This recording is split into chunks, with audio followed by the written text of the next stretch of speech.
मला रिपीट करावं लागतील, सॉरी, मी रेकॉर्डिंग सुरू करायला विसरले होते. जय बाबा. संदेश नंबर 4, प्रार्थनेचे रहस्य. तर निरनिराळ्या विश्वामध्ये वेगवेगळे धर्म प्रचारात आहे आणि प्रत्येक धर्माचे काही ना काहीतरी रीतिरिवाज आणि प्रार्थना वेगवेगळ्या आहेत, त्या प्रचारात आहेत, ज्या वापरत आहेत. आणि सगळे बहुसंख्य त्या त्या धर्माचे लोक आपल्या धर्माप्रमाणे जे काही प्रार्थना आहेत त्यांनाच विशेष महत्व देतात असं आढळून येतं. असे काही लोक असतात की त्यांना चर्चमध्ये छान वाटतं आणि जाऊन बसतात. उद्या कुठेही गेलं की चर्चमध्ये जाऊन शांत वाटतं म्हणून बसतात. काही काही चर्चमध्ये खरंच छान वाटतं. काही लोक असं दर्ग्यामध्ये पण जाऊन बसतात.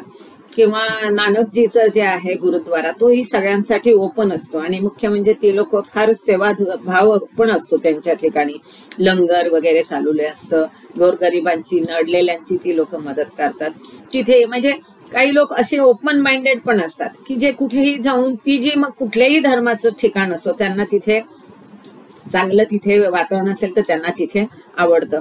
पण बहुसंख्य लोक काय करतात की जे आपल्या धर्मात प्रचलित आहे तशाच प्रार्थना ते करतात. बहुधा प्रार्थना करण्याची भाषा, पद्धत, वेळ व ज्या शब्दात प्रार्थना करायची ते शब्द देखील ठरलेलेच असतात. प्रत्येकाच्या रूढीप्रमाणे त्याची वेळ ठरलेली असते, शब्द ठरलेले असतात, पद्धत ठरलेली असते. आता जर हिंदूंमध्ये बघितलं तर वेगवेगळ्या प्रकारच्या वेगवेगळे त्यातही प्रघात आहेत. कुणी संध्या करतं, सकाळची पहाटेची काकड असते, प्रार्थना पण असते, सकाळची पण आरती असते, संध्याकाळची पण असते आणि त्यात पुन्हा ती पद्धत ठरलेली असते संध्या करणाऱ्यांची. तसं मुस्लिमांमध्ये दिवसभरामध्ये 5 वेळा ते प्रार्थना करतात. मग त्याआधी ते पूर्ण नाक, कान सगळी छिद्र म्हणजे पूर्ण तोंड धुतात, हात धुतात आणि त्यावेळेला मान वगैरे धुतात, सगळं नाकातलं कानातलं सगळं साफ करतात घाण. आणि मग त्या पद्धतीने इकडे तर तुम्ही बघितलं तर एक पद्धतीने एक व्यायाम पण होतो, तो म्हणजे चांगली एक्सरसाइज पण होते शरीराला. असे सर्वांग पूर्ण म्हटलं तर तशी ती नामाजाची त्यांची पद्धत आहे. त्या पद्धतीने असं प्रत्येक धर्माचं कोणी डोक्याला कापड बांधूनच करतं, त्यांचे शब्द ठरलेले असतात.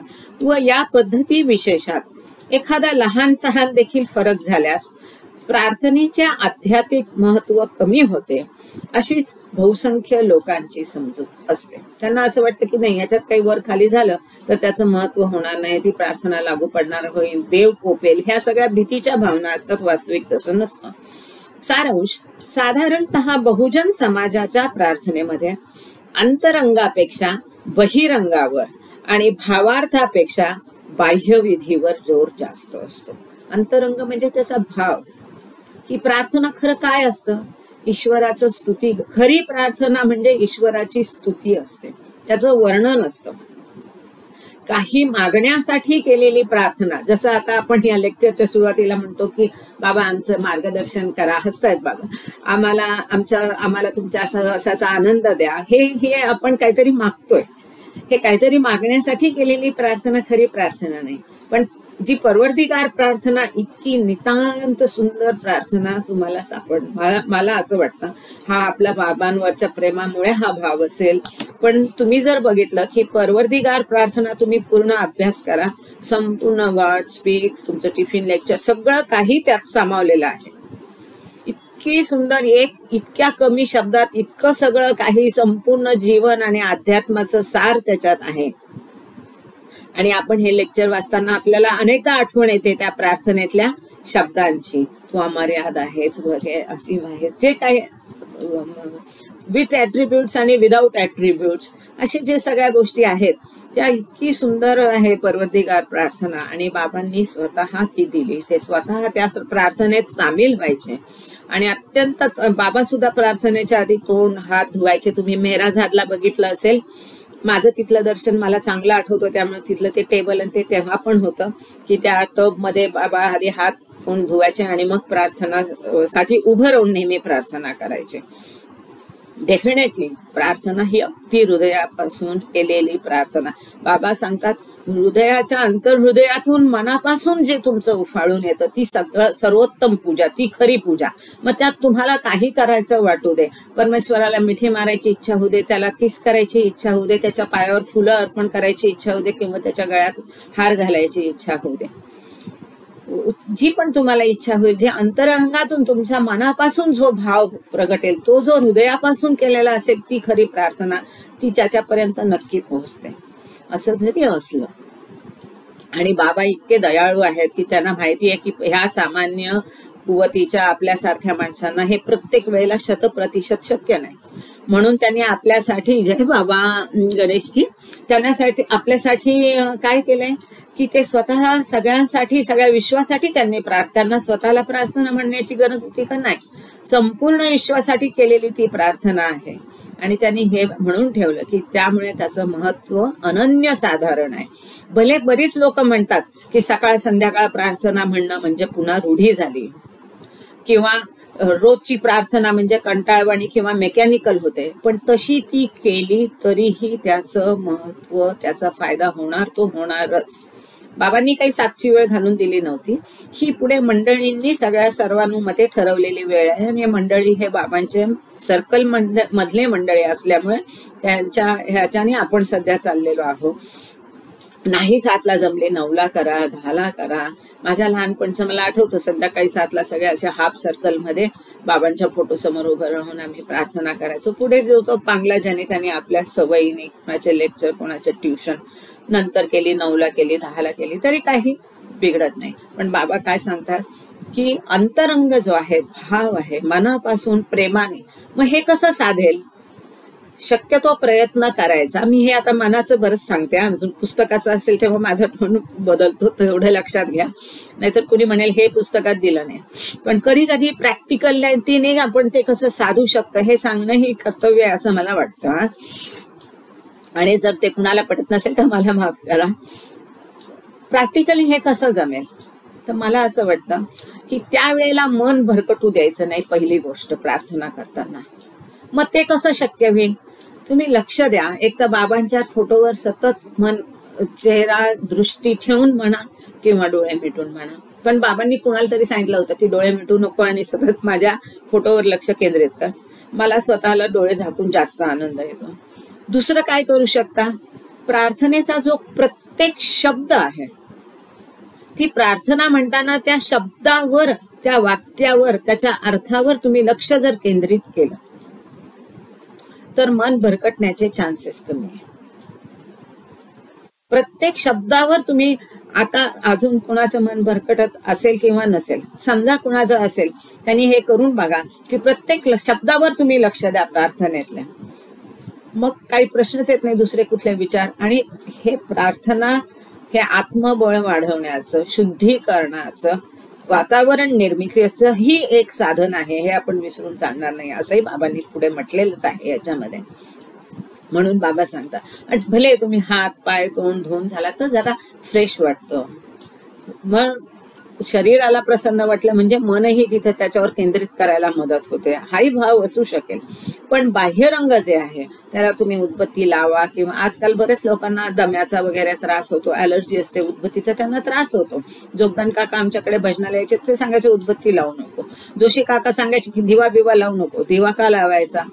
मला दिवा लावून प्रसन्न वाटलं तर मी दिवा लावावा, दिवा लावूच नाही असा अट्टाग्रह, म्हणजे ती एक रूढी झाली.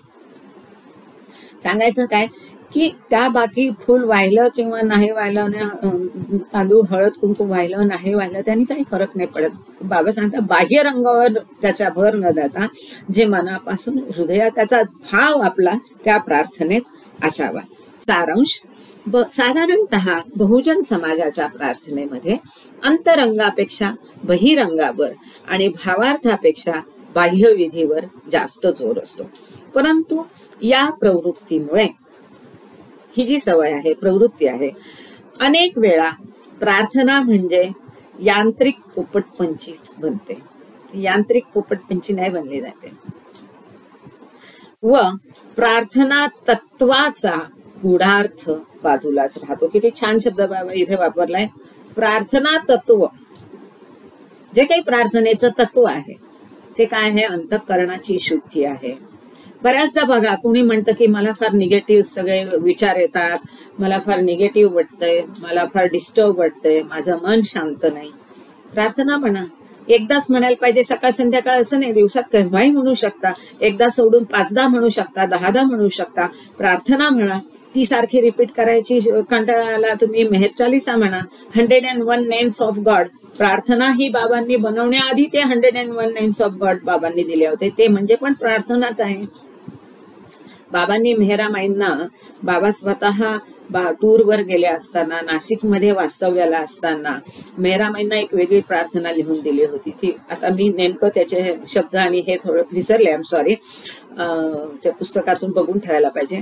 आणि त्यांनी लिहून दिली स्वतः बाबांनी, आणि त्यांनी मेहरामाईंना सांगितलं, वेळ बी ठरवून दिली, रोज हे इतक्या वेळा हे म्हण. कारण त्यांना माहिती यंग एज आहे, आपण इथे नसणार, तर यांना कसं गुंतवून ठेवून यांची आध्यात्मिक प्रगती कशी साधता येईल, किंवा त्या सर्कल मेंबरचे सुद्धा संस्कार कमी करण्याची जबाबदारी अवतारावर असते. त्या दृष्टीने पण हे कार्य असू शकतं. तर ती प्रार्थना त्यांनी मेहरामाईंना दिली. तर पुढे मेहरामाईंची ती पाठ झाली आणि त्यांनी कागद तो ठेवून दिला. नंतर मेहरामाई म्हणतात की मी आता ती प्रार्थना पूर्ण विसरले काय दिली होती, पण मला वाटायला लागलं की म्हणून त्या जाऊन त्यांनी बाबांना विचारलं, बाबा आल्यानंतर, की बाबा हा कागद मी ठेवू का प्रार्थनेचा. वास्तविक बाबांनी स्वतः काहीच मागितलं नव्हतं की कागद दे किंवा काय, पण त्यावेळेस तशी पद्धत होती की कुठलीही गोष्ट बारीक सारीक बाबांना विचारल्याशिवाय होत नव्हती. जसे ही पुस्तकं वगैरे पण बाबांच्या परमिशननी, त्यांच्या अप्रुव्हलनी झालेली आहेत. तर त्यावेळेस बाबा म्हणे कुठे तो कागद आण, आणि बाबांनी तो प्रार्थनेचा कागद जी स्वतः त्यांनी मेहरामाईंना लिहून दिली होती आणायला सांगितला आणि फाडून फेकून दिला. टाकून दे म्हणून बाबांनी सांगितलं, फाडून टाकला बाबांनी तो कागद. So that prayer is not available. Anyway, हे ओघात आलं म्हणून सांगितलं. तर बाबा सांगतात की हे प्रार्थना तत्व जे आहे, त्या प्रार्थना तत्वाला महत्व दिला पाहिजे. त्याच्यामध्ये बरंच रहस्य आहे जे आपल्याला समजणं शक्य नाही. आपल्याला थोडंफारच समजतंय. जशी मी नेहमी सांगते की आपण जशी श्वासोश्वास घेतो, आपल्याला ही हवा किंवा ऑक्सिजन डोळ्याला दिसतो नाही, पण त्याचं महत्व शरीराला किती आहे हे आता अख्ख्या जगाने पॅन्डेमिक मध्ये सगळ्यांनीच अनुभवलेलं आहे. आम्हाला अस्थमावाल्यांना तर ते नेहमी जाणवतं, परंतु सांगायचा भाग असा आहे की तसं जसं आपण समाधीवर जातो, तिथनं काय मिळतं हे डोळ्याला दिसत नाही, शरीराला जाणवत नाही, तसं प्रार्थनेतनं काय मिळतं हे शब्दात सांगणं शक्य नाही. आणि म्हणूनच त्याला प्रार्थनेचं रहस्य म्हटलेलं आहे बाबांनी. आणि त्याच्यातनं जो गूढ भाव आहे, त्या प्रार्थना तत्वाचा जो गूढ अर्थ आहे की तो पोहोचला पाहिजे. तो केव्हा पोहोचेल? पूर्ण भावनेने ती प्रार्थना केली, पूर्ण प्रेमाने, पूर्ण मनाने केली, तर ते प्रार्थनेचं तत्व जे आहे, त्याचा गूढ अर्थ जो आहे, त्याचा भाव जो आहे, त्याचा फायदा होईल. त्याला फायदा हा शब्दही खरं चुकीचा आहे, पण अंतरंगावर म्हणजे त्याच्या भावार्थावर जोर दिला, त्याच्या बहिरंगावर, बाह्य भागावर जोर दिला, तर त्याचा हा गूढार्थ बाजूला राहतो, असं बाबा सांगतात. वास्तविक पाहता प्रार्थना तत्वाचे खरे रहस्य तद्वारा होणाऱ्या विचार व भावना यांच्या समन्वयात आहे. की प्रार्थनेचं जे तत्व आहे, त्याचं रहस्य काय आहे, बाबांनी इथं रहस्य सांगितलं. प्रार्थनेमुळे ज्या आपल्या भावना आहेत, विचार आहे, यांच्यामध्ये एक समतोल राहतो. असं आताच आपण बघितलं की बऱ्याचदा लोक म्हणतात माइंड डिस्टर्ब आहे. अरे प्रार्थना कर. तुम्ही सगळ्यांनीच, आपण सगळे मातीची माणसं आहोत, सामान्य माणसं आहोत. परिस्थिती बदलेल, काही बदलेल, तसं उच्च नीच होईल, काही ना काही कारण, कसल्या कारणाने मन विचित्र आहे, चंचल आहे, ते कुठल्या कारणाने डिस्टर्ब होईल सांगू शकत नाही. मग त्याचा इलाज काय? प्रार्थना. तर बाबा सांगतात की प्रार्थना तत्वाचं हेच रहस्य आहे की तद्वारा म्हणजे त्याच्याद्वारा प्रार्थनेच्या द्वारा विचार आणि भावना याच्यामध्ये एक समन्वय होतो, मनाला शांतता वाटते, शुद्ध विचार. प्लीज माईक बंद करता का? बराच वेळचा एक माईक चालू आहे आणि पाठनं बरेच आवाज येतात. गणेश, जय बाबा. शुद्ध विचार व उदात्त भावना या परस्परांशी समरस्व एकरूप होण्याकरता प्रार्थने इतके सुलभ आणि प्रभावशाली दुसरे साधन नाही. बाबा सांगतात की ह्या सगळ्या उदात्त भावना जर मनात यायच्या असतील, आणि त्याचा फायदा काय? तेवढे संस्कार, नवीन संस्कार कमी निर्माण होतील, जुने संस्कार क्षीण होतील, अध्यात्म मार्गावर थोडं तरी प्रगतीसाठी मदत होईल, आणि अशा प्रकारचे शुद्ध विचार मनात यावे, उदात्त भावना मनाच्या मनात निर्माण व्हाव्या. आणि परमेश्वराशी समरस आणि एकरूप होण्याकरता परमेश्वराच्या अजून जवळ जावं. एक वेगळं होतं त्यावेळेस, पहा तुम्ही, एरवीचा भाव वेगळा असतो, बऱ्याचदा त्यातनं बाहेर तुम्हाला यावंसं वाटत नाही. तर हे जे परमेश्वराशी जवळ येण्यासाठी, त्याच्याशी एकरूप होण्यासाठी, त्याच्याशी समरस होण्यासाठी, मनात उदात्त भाव आणि शुद्ध भावना निर्माण होण्यासाठी, शुद्ध विचार निर्माण होण्यासाठी प्रार्थना उपयोगी पडते. बाबा सांगतात, प्रार्थने इतकं दुसरं उपयोगी प्रभावशाली साधन नाही की तुमचे उदात्त भाव निर्माण करण्यासाठी, शुद्ध विचार करण्यासाठी, परमेश्वराशी समरस आणि एकरूप होण्यासाठी प्रार्थना महत्वाची आहे. आणि तुमच्यापैकी बऱ्याच जणांनी अनुभवलं असेल, मेहराबादला समाधीवर बघा, सगळे असे उभा राहून शांतपणे एवढे लोक असतात. पक्षी कधी कधी त्याच्यामध्ये सामील होतात.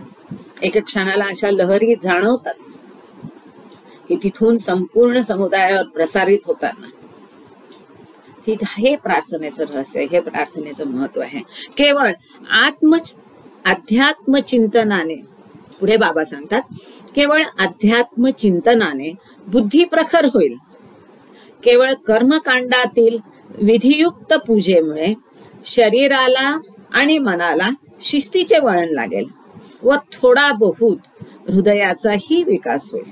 परंतु अंतःकरणात स्वयंस्फूर्तीने उत्पन्न होणाऱ्या प्रार्थनेमुळे बुद्धी आणि भावना या दोन्हीही शुद्ध व प्रकर्ष अवस्थेत जाऊन एकमेकात सहज विलीन होतात. किती छान सांगितलंय, खूप छान आहे. हा पॅरेग्राफ अत्यंत महत्वाचा आहे. तुमच्याजवळ पुस्तक असेल तर त्याच्यावरती मार्क करून ठेवू शकता.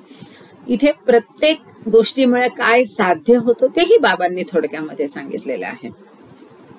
की त्यांनी सांगितलंय की हे जे अध्यात्म चिंतन म्हणजे आपण जे करतो ते, पुस्तक वाचणं, ऐकणं, लेक्चर्स ऐकणं, स्पीचेस ऐकणं, ह्याच्याने काय होतं की बऱ्याचशा शंकांचं समाधान होतं, बऱ्याचशा गोष्टींची उत्सुकता असते, ती त्या प्रश्नांची उत्तरं मिळते, ह्याने थोडं बहुत ज्ञान मिळतं. थोडं बहुत का म्हणते?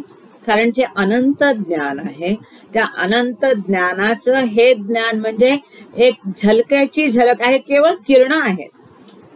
तर अशा ज्ञानाने फार तर बुद्धी प्रखर होईल, ह्याचा फायदा नाही असं नाही. तर कशाचा काय आणि किती फायदा ते बाबांनी ते सांगितलंय की अध्यात्म चिंतनाने बुद्धी प्रखर होईल. कर्मकांड जे आहे, विधिवत पूजा अर्चा सगळं, त्याने काय होईल की एक शिस्त लागते मनाला, शरीराला. अमुक वेळेलाच उठायचं, अमुक एक करायचं, त्याने एक शिस्तीचं वळण लागेल. आणि याच्यातनं थोडा बहुत, खूप नाही पण थोडासा, नाही म्हटलं तर हृदयावरही परिणाम होतो आणि हृदयाचाही विकास होईल. परंतु जी प्रार्थना मनापासून केली, हृदयापासून केली, स्वयंस्फूर्तीने केली आहे, कुठल्या बंधन म्हणून नव्हे, नाही मला आता 7ची प्रार्थना घेतलीच पाहिजे किंवा मला अमुक प्रार्थना चुकून चालणार नाही, की कधी कधी कंटाळा आलाय, बरं नाही, उभं राहायची ताकद नाही, नाही उभं राहूनच केली पाहिजे, प्रार्थना केलीच पाहिजे, हे दडपण मनावर आणून प्रार्थना नाही केली पाहिजे. ती कशी पाहिजे? अंतःकरणात स्वयंस्फूर्तीने. मग ती केव्हाही उठून म्हणता आली पाहिजे, दुपारी 2 असो 3 असो, ती म्हणण्यात आनंद असतोच. अशी जेव्हा आनंदाने स्वयंस्फूर्तीने प्रार्थना मनातून उद्भवते, जसं कारंज असतं, नदीचा जसा सुरुवातीचा हे असतो, झरा असतो, तिथून जसा त्याचा हळूच उगम झालेला असतो, पाझरतो, तशी प्रार्थना हृदयापासून जर पाझरली तर त्यामुळे बुद्धी आणि भावना दोन्ही शुद्ध होईल आणि ते प्रकर्ष अवस्थेत त्यांची उत्कर्ष साधेल. आणि उत्कर्ष बुद्धीचा आणि भावनेचा उत्कर्ष साधून ते एकमेकांमध्ये सहज विलीन होईल. आणि हे विलिनीकरण का जरुरी आहे ते मागे एका लेक्चरमध्ये आपण बघितलंय की बुद्धीने स्वतःचं डोकं चालवलं नाही पाहिजे. तर खरा अध्यात्मात प्रगती साधायची असेल तर हळूहळू बुद्धीने हृदयाचं ऐकलं पाहिजे आणि हृदयामध्ये जे उमटतं त्याचं कार्यान्वयन करणं, इम्प्लिमेंटेशन करणं हे बुद्धीचं काम आहे. त्या हृदयाने दिलेले आदेश बुद्धीने पाळून त्याप्रमाणे त्या बुद्धीने कार्य केलं पाहिजे. त्या दोन्हीमध्ये समतोल साधला पाहिजे. बुद्धी आणि हृदय ह्याच्यामध्ये समतोल साधेल तेव्हाच अध्यात्म मार्गावर पुढे प्रगती होईल. खूप छान दिलं होतं हे प्रकरण, तुम्हाला आठवत असेल, याच पुस्तकात आपण हे वाचलं होतं की बुद्धीने आध्यात्मिक मार्गात पुढे जायचं तर बुद्धीने हृदयाच्या आड येता कामा नये आणि हृदयानेही बुद्धीवर हावी होता कामा नये. हृदयामध्ये जे येतं ते कार्यान्वय कसं करायचं ते बुद्धीचं काम आहे आणि बुद्धीने त्यासाठी त्याला मदत सहकार्य केलं पाहिजे हृदयाला, आणि दोघांनी असं हँड इन टू हँड चाललं पाहिजे. तर हे जे बुद्धी आणि विचार, बुद्धी, कारण विचार हा बुद्धीचाच भाग आहे, बुद्धी आणि भावना ह्या दोघांनी म्हणजेच हृदय, ह्या दोघांनी एकत्र येऊन त्याचा उत्कर्ष होऊन सहज एकमेकात विलीन होण्याला, त्यांचा समन्वय साधायला मदत प्रार्थनेतून होऊ शकते. जी प्रार्थना भावपूर्ण केली जाते, अंतःकरणापासून केली जाते, त्या प्रार्थनेमुळे काय होतं, बुद्धी आणि भावना ह्यांचा समतोल साधला जातो. किती महत्वाचं आहे हे, अत्यंत महत्वाचं आहे. पुढे, जोपर्यंत मनुष्याच्या अंतरंगात अशा प्रकारची सुसंवादिता निर्माण होत नाही तोपर्यंत त्याला आत्मज्ञान अथवा सत्य प्रतीती कधीही होणे शक्य नाही. जसं आपण आत्ताच बघितलं की बुद्धी आणि भावना यांचा समतोल साधल्यावरच त्याला आत्मज्ञान प्राप्त होतं, त्याशिवाय होत नाही. व म्हणूनच निरनिराळ्या विश्वधर्मात जे प्रार्थनेला महत्व दिले आहे ते योग्य आहे. म्हणून बाबा सांगतात की प्रत्येक धर्मामध्ये प्रार्थनेला महत्व दिलं. त्याचं कारण हे बाबांनी इथे सांगितलं, कारण प्रार्थनेमध्ये ती ताकद आहे की जी बुद्धी आणि भावना यांचा समन्वय साधू शकते, आणि जो समन्वय साधल्यावर आत्मज्ञान होऊ शकतं, आणि त्यामुळे प्रत्येक धर्मामध्ये प्रार्थनेला महत्व दिलं आहे. प्रार्थनेमुळे मनात शांती आणि ज्ञान यांचा उदय होतो. शांत वाटतं पण प्रार्थनेमुळे शांती पण होते आणि ज्ञानाचा पण उदय होतो. ह्या दोन्ही गोष्टी एकत्र केवळ ह्या मार्गामध्ये आहेत हे बाबा सांगायचा प्रयत्न करतात. परंतु हे ध्येय साध्य होण्याकरता प्रार्थना विषयक खालील गोष्टी ध्यानात ठेवल्या पाहिजे. बाबा सांगतात की प्रार्थनेमध्ये ज्ञानाचा पण उदय होतो आणि मनाला शांती पण मिळते. त्या दोन्हीचा उत्कर्ष होऊन त्याचा समतोल प्रस्थापित होतो. पण तो होण्यासाठी इतक्या गूढ अर्थ, इतक्या खोल अर्थाने आपण कधी प्रार्थना म्हणतो, विचार करतो. तर अशी प्रार्थना होण्यासाठी काय काय करायला आवश्यक आहे ते बाबांनी पुढे सांगितले. खालील गोष्टी लक्षात ठेवल्या पाहिजे. काय त्या? 1. मनुष्याने ईश्वराची, ईश्वरी अवताराची किंवा ईश्वर स्वरूप सद्गुरूची प्रार्थना अंतःकरणपूर्वक करावी. प्रार्थना अंतःकरणपूर्वक करावी, हृदयापासून करावी, मनापासून करावी, हे तर आलंच. परंतु ती प्रार्थना कुणाची करावी? एरेच काकांची करून चालेल? मेहराबाई मनीमाईंची करून चालेल? नाही. ती प्रार्थना कुणाची हवी?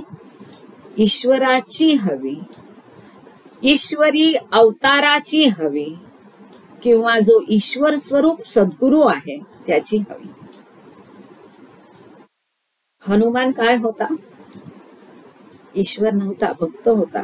जसं ह्या काळामध्येच एरज काकांना बाबांचा हनुमान म्हटलं जातं किंवा पुकाजींना म्हटलं जातं. साईबाबा सद्गुरू होते, तुकाराम महाराज सद्गुरू होते, रामदास स्वामी सद्गुरू होते. मनाचे श्लोक म्हटलं तरी काहीच हरकत नाही. म्हणून प्रार्थना ही केवळ अवतार किंवा सद्गुरू किंवा ईश्वर. म्हणून बाबांनी सांगितलं ईश्वराची, परात्पर परब्रह्माची सुद्धा नाही, बियॉन्ड गॉडची पण नाही. का? कारण बाबा म्हणतात बियॉन्ड गॉड अवस्थेमध्ये नाही, त्या अवस्थेला, त्या ईश्वरत्वाला, तिथेही ईश्वराकडे अनंत शक्ती, अनंत ज्ञान, अनंत आनंद आहे. परंतु त्याला ते स्वतःकडे असल्याचं भान नाही, या जगाचं भान नाही, स्वतःचं भान नाही. त्याला बाबांनी टिफिन लेक्चर मध्ये बेभान भगवान शब्द वापरलाय, खूप सुंदर आहे. असा ईश्वर ज्याला स्वतःचं भान नाही त्याच्याकडे प्रार्थना करून उपयोग नाही. पण जो त्रिगुणात्मक ईश्वर आहे, जिथे ईश्वर शब्द बाबांनी वापरलाय, अशा ईश्वराची किंवा ईश्वरी अवताराची, मग ते राम असो, ख्राइस्ट असो, बुद्ध असो, पैगंबर असो, कृष्ण असो, मेहर बाबा असो, गणपती असो, अशा ईश्वरी अवताराची किंवा ईश्वर पुरुष सद्गुरूची, जो सद्गुरू परफेक्ट मास्टर, का? कारण तो, आणि शक्य होता होईल तो आता जो देहात आहे, असा परफेक्ट मास्टर ईश्वर स्वतःच परमात्मा झालेला असतो, ईश्वर झालेला असतो. म्हणून अशा ईश्वर स्वरूप सद्गुरूची प्रार्थना केली तरी चालेल. म्हणजे प्रार्थना कुणाची करावी आणि कशी करावी हे इथे बाबांनी सांगितले. पुढचा मुद्दा, प्रार्थना करण्यामध्ये, दुसरा, प्रार्थना करण्यामध्ये ऐहिक किंवा पारलौकिक स्वार्थ साधण्याचा हेतू नसावा. सॉरी,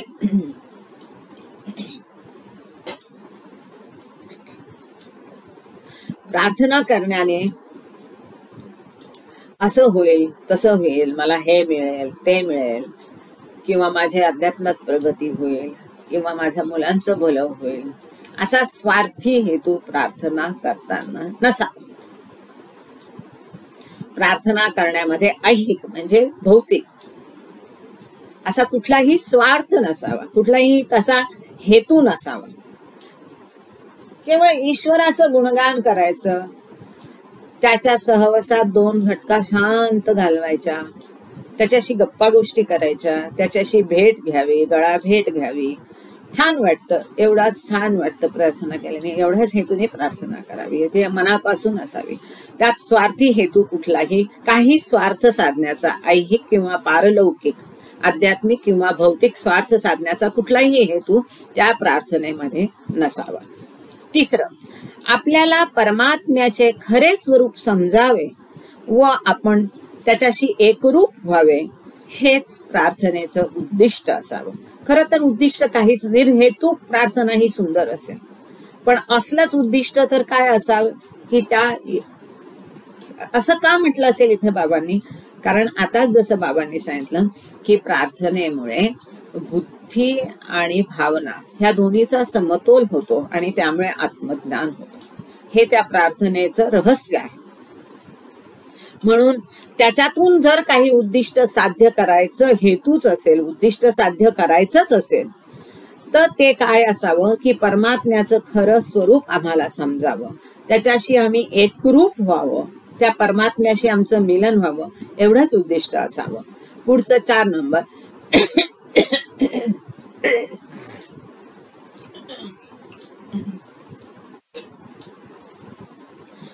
मनावर दडपण आणून कशी तरी केलेली प्रार्थना कंटाळवाणी व अर्थहीन असते. दडपण येते, अरे नाही नाही प्रार्थना राहिली, प्रार्थना करायचं, अशी प्रार्थना कशी होते? अर्थहीन होते, कंटाळवाणी होते. दडपण नाही पाहिजे मनावर, त्याचं कुठलंही दडपण नको. म्हणून मुलं असतील, कोणी असेल, जबरदस्ती करू नका. जेव्हा त्यांना मनापासून वाटेल तेव्हा त्यांना प्रार्थना करू दे. अर्थात इथे एक सांगावंसं वाटेल, ते योग्य आहे की अयोग्य आहे, मला माफ करा ते जर योग्य वाटत असेल, कारण ह्या दोन्ही मताची लोक इथे असतील. पण ही घडलेली घटना आहे की पहिल्यापासून सवय होती की फक्त बाबांवर लक्ष केंद्रित करायची. त्यावेळेसची सगळी लोकच तशी होती, तो वेळच तशी होती. बाबा गेल्यावर हळूहळू मंडळींकडे प्रेमाने, त्यांनाही बरं वाटायचं म्हणून भेटायचो, आम्हालाही बरं वाटायचं. पण कधी कुणाला काही सांगायचं, विचारायचं पहिल्यापासूनच पद्धत नव्हती घरात. पण एकदा काय झालं की मेहराजादला आम्ही गेलो असताना आलोबा काकांनी आपणहूनच बोलवलं आम्हाला की या म्हणे, हॉलमध्ये बोलवलं. आणि मग रांगोळी काका मग किंवा कोणीतरी सोबत होतं, ते म्हणे की आलोबा बोलवतायत तर जा म्हणून. आणि आम्हा सगळ्यांना हॉलमध्ये त्यांनी बाबांच्या मेहराजादला हॉलमध्ये बसवलं समोर, आणि बाकीच्यांना बाहेर काढलं आणि दार हे करायला लावलं. आणि काही प्रश्न आहेत का सांगा, विचारलं वगैरे वगैरे. ते बरीच मोठी मीटिंग होती, बऱ्याच गोष्टी सांगितल्या, विचारल्या. खैर, तर तिथे त्यांनी एक महत्वाची गोष्ट आई वडिलांना विचारली की तुम्ही रोज प्रार्थना करता का? हो, त्याने सांगितलं. तर कधी करता? संध्याकाळी करतो. सकाळी सकाळी नव्हते करत हे लोक. आईचं कॉलेज, वडिलांचंही कॉलेज, आणि कोर्ट वगैरे, त्याने सकाळी करत नाही. त्यांनी सांगितलं की कुटुंबामध्ये आई वडील दोघांनी, आणि दोघांना शक्य नसेल तर एकाने, दोन्ही वेळेला प्रार्थना करणं जरुरी आहे. त्यांनी सांगितलं ते that is beneficial for your kids. ते तुमच्या कुटुंबासाठी, त्यांच्या भल्यासाठी जरुरी आहे, आवश्यक आहे. तुम्ही दोन्ही वेळेला प्रार्थना करत जा. तुम्हाला वेळ नाही, तुम्ही आंघोळ करताना करा, जर्नी करताना करा, हे करा.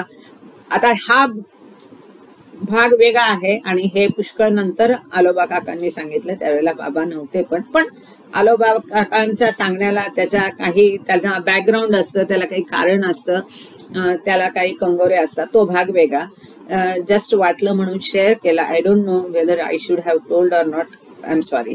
पण हे आलोबा काकांनी सांगितलं की कुटुंब प्रमुखांनी दोन्ही वेळेला प्रार्थना करावी. हे माझ्या डोक्यात का आलं की इथे दडपण आणून कशी तरी केलेली प्रार्थना कंटाळवाणी आणि अर्थहीन असते. उलट पक्षी स्वयंस्फूर्त आणि प्रेम परिलुप्त, काय सुंदर शब्द, प्रेम परिलुप्त, म्हणजे जी प्रार्थना, गुलाबजांबू कसा पाकामध्ये पूर्ण घोळलेला असतो, मुरलेला असतो, तशी प्रेमामध्ये पूर्ण भिजलेली प्रार्थना, प्रेम परिलुप्त, पूर्ण प्रेमात भिजलेली प्रार्थना, अशी जी प्रार्थना आहे ती नितांत सुंदर आणि खूप शांतता देणारी, आनंद देणारी असते. खूप छान वाटतं. तुम्हाला सगळ्यांना याचा अनुभव असेल, जास्त सांगण्याची गरजच नाही. तर उलट पक्षी स्वयंस्फूर्त आणि प्रेम परिलुप्त प्रार्थना नितांत सुंदर आणि शांतीप्रद असते, शांततेचा अनुभव देते. पुढचा पॉइंट आहे 5 नंबर. केवळ बुद्धिनिष्ठ प्रार्थना वृक्ष व पंगू असते. केवळ बुद्धीच्या जोरावर केलेली प्रार्थना, त्यात खूप मोठे भाडंभार असेल, शब्दांचा भडीमार असेल, सगळं असेल, काही केलेलं असेल, त्याच्यावर भाव असेल, लक्ष असेल, परंतु अशी प्रार्थना ही वृक्ष असते, त्याच्यात प्रेमाचा ओलावा नसते, म्हणून बाबांनी तिला पंगू म्हटले, पांगळी प्रार्थना असते. प्रार्थनेत उत्कट प्रेमाचा ओलावा असणे आवश्यक आहे.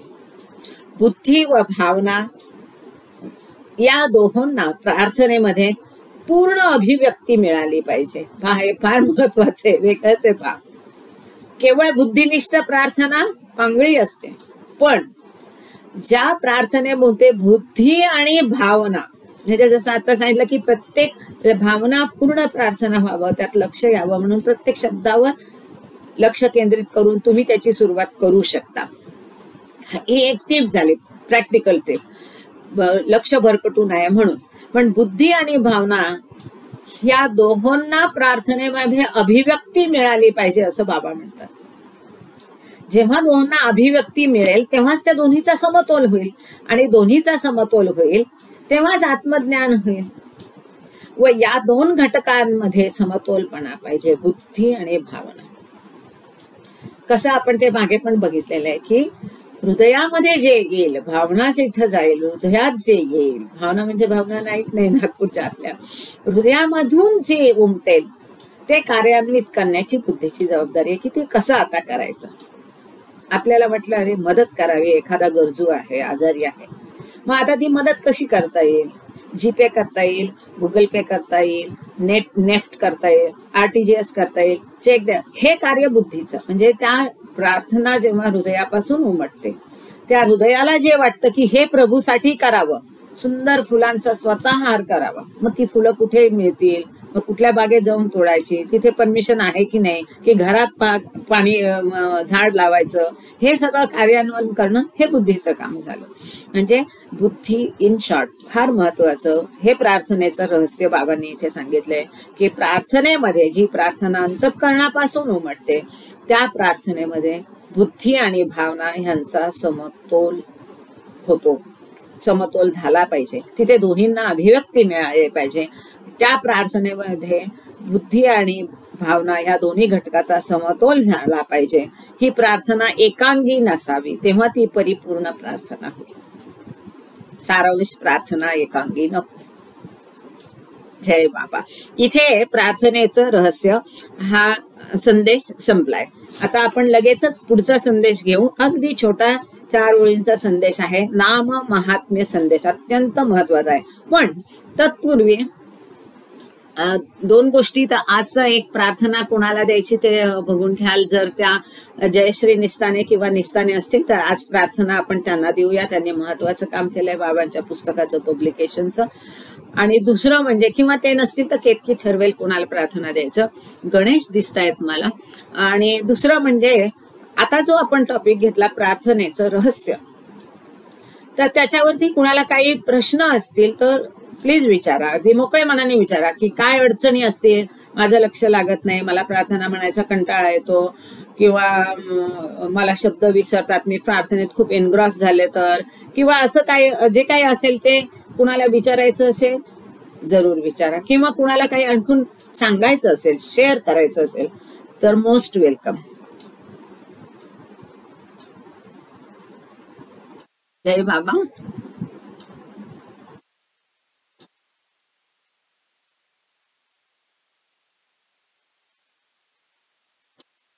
ठीक आहे. कुणाला काही सांगायचं विचारायचं नसेल तर आपण पुढचा संदेश वाचूया. नाम महात्म्य संदेश फार महत्वाचा, तितकंच महत्वाचा. आपण सगळ्यांनी हा अनुभव अनेकदा घेतलाय. आपला जपाचा पण ग्रुप आहे. ज्यांना ह्या ग्रुपमध्ये असतील आणि त्यांना माहित नसेल, आपल्या जपाचेही ग्रुप आहे.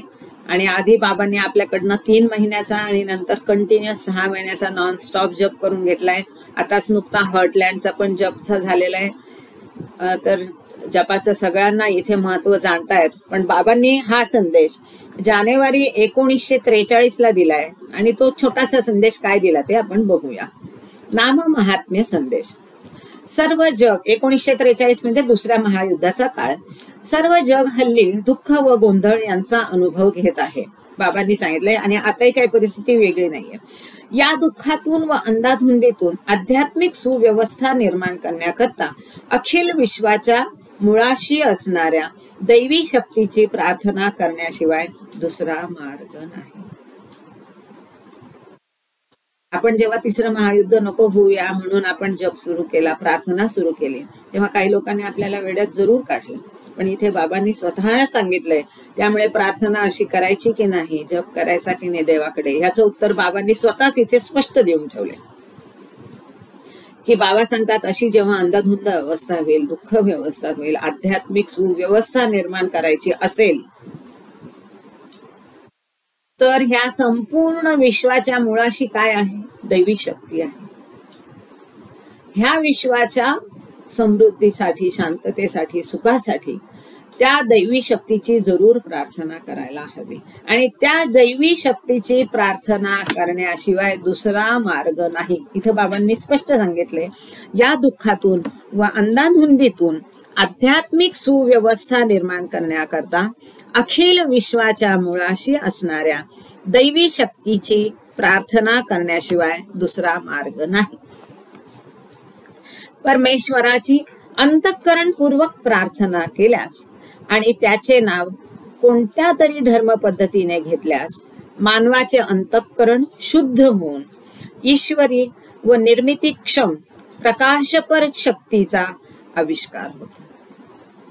असं जर प्रार्थना केली, असं जर परमेश्वराचं स्मरण केलं, नामस्मरण केलं, ते कसं पाहिजे? अंतःकरणपूर्वक पाहिजे, पूर्ण श्रद्धेने पाहिजे, पूर्ण भावनेने. किंवा तेव्हा आम्हाला खात्री असते की हा प्रभूचा असा धावा केल्यानंतर तो नक्की ह्याच्यातनं मार्ग काढेल त्याच्या पद्धतीने.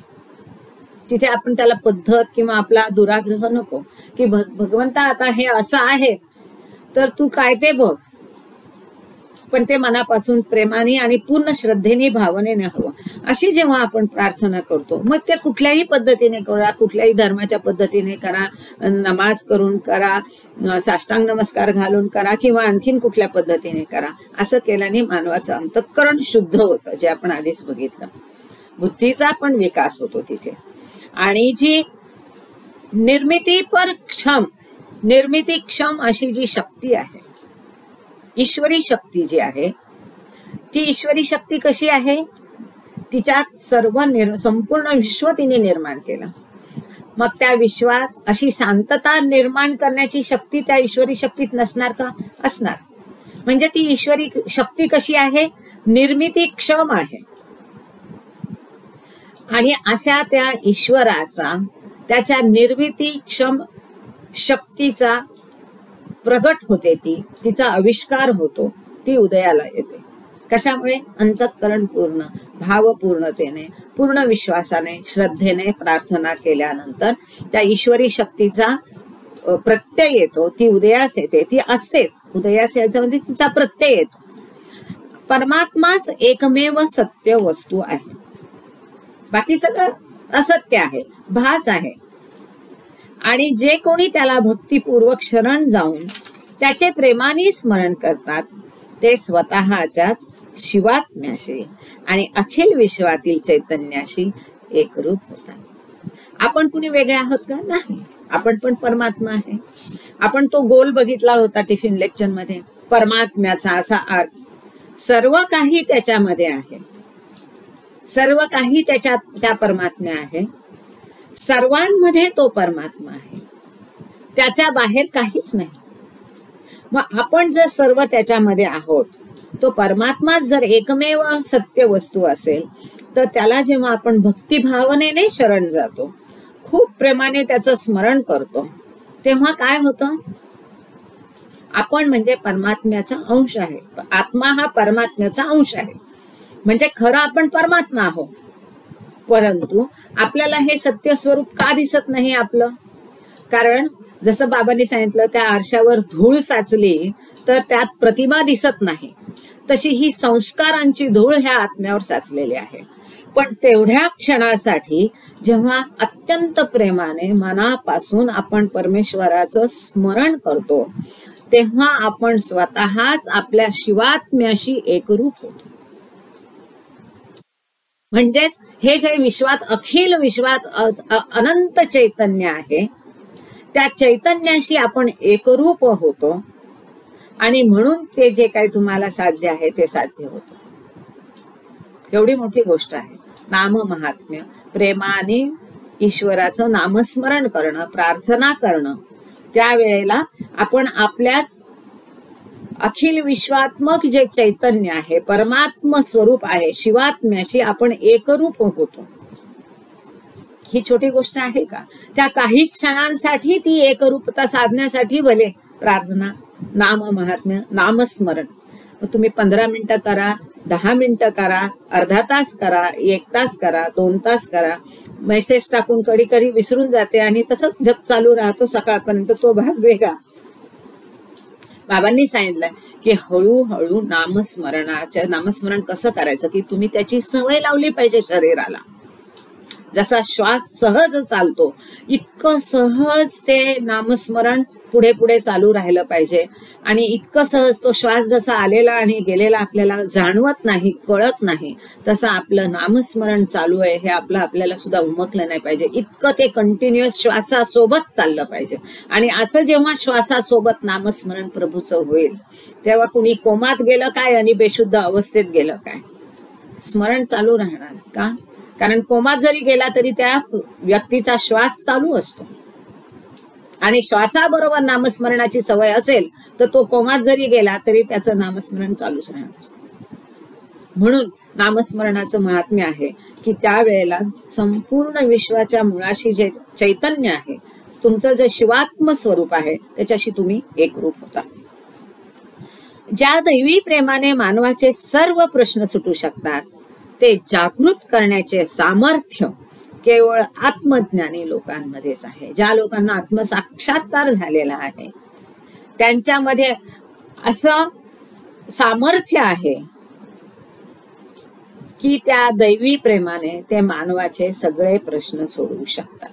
असं सामर्थ्य जे आत्मज्ञानी लोक आहे, कारण ते परमेश्वराशी एकरूप झालेले आहे, त्यांच्यासाठी परमात्मा हेच सर्व काही आहे, तीच केवळ एक सद्वस्तू आहे, त्याच्याशी ते एकरूप झालेले आहेत. त्यांच्यासाठी बाकी विश्व हे भासमय आहे.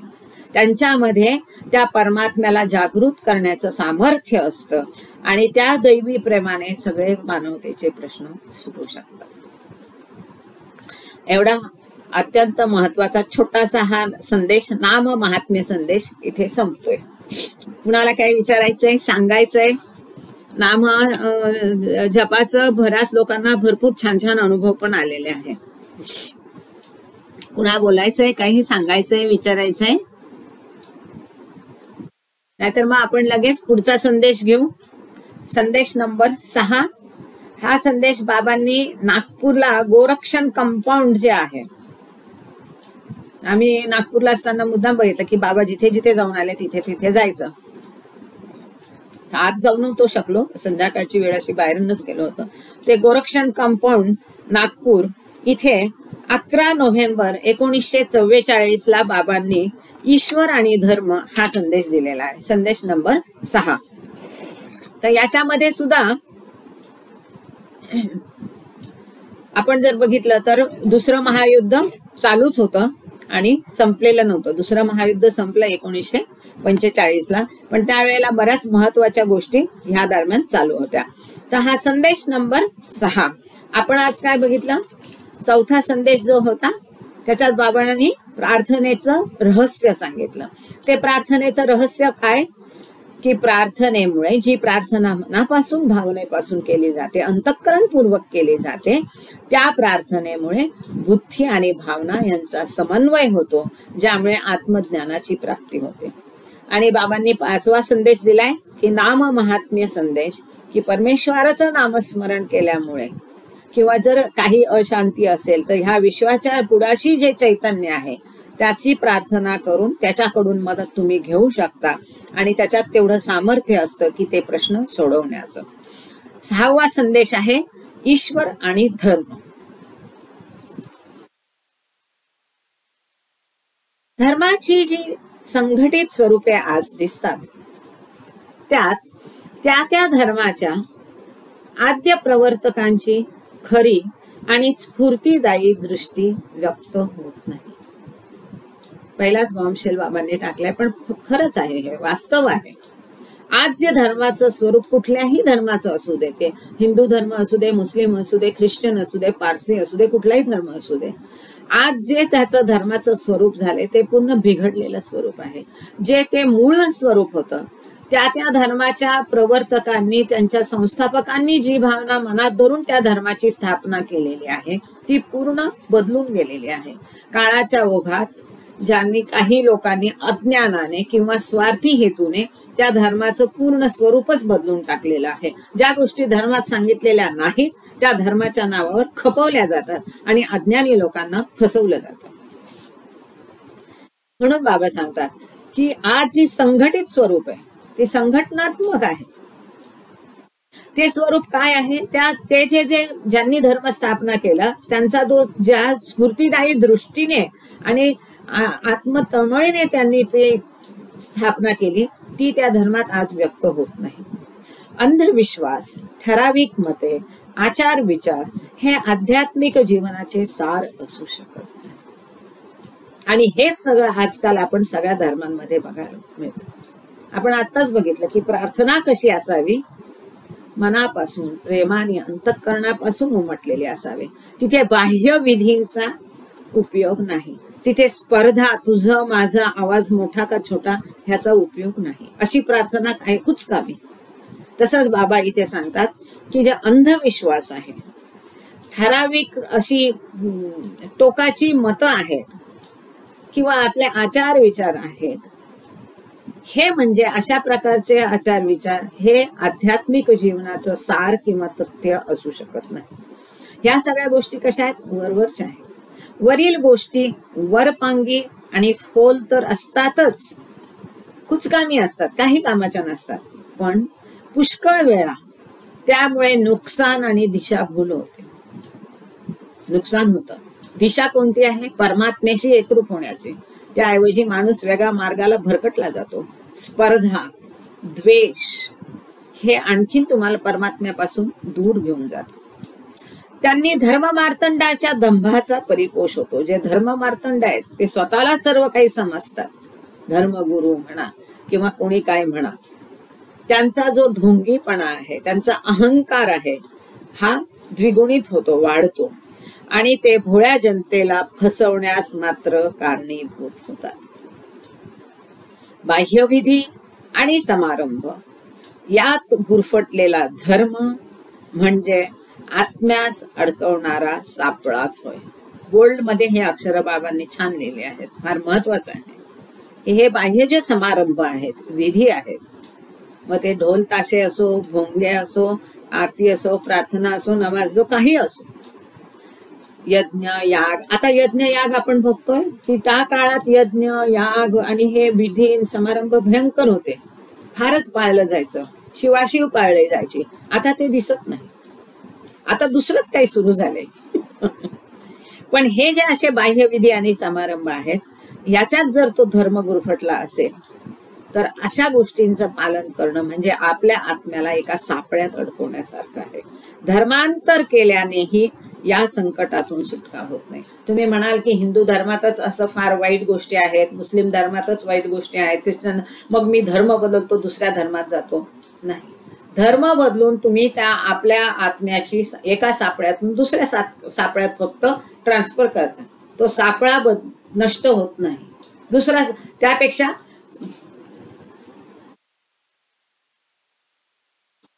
सॉरी, डिस्टर्बन्स झाला का तुम्हाला? फोन आला होता नितीनचा, नितीन थाडेचा, नंतर करेल.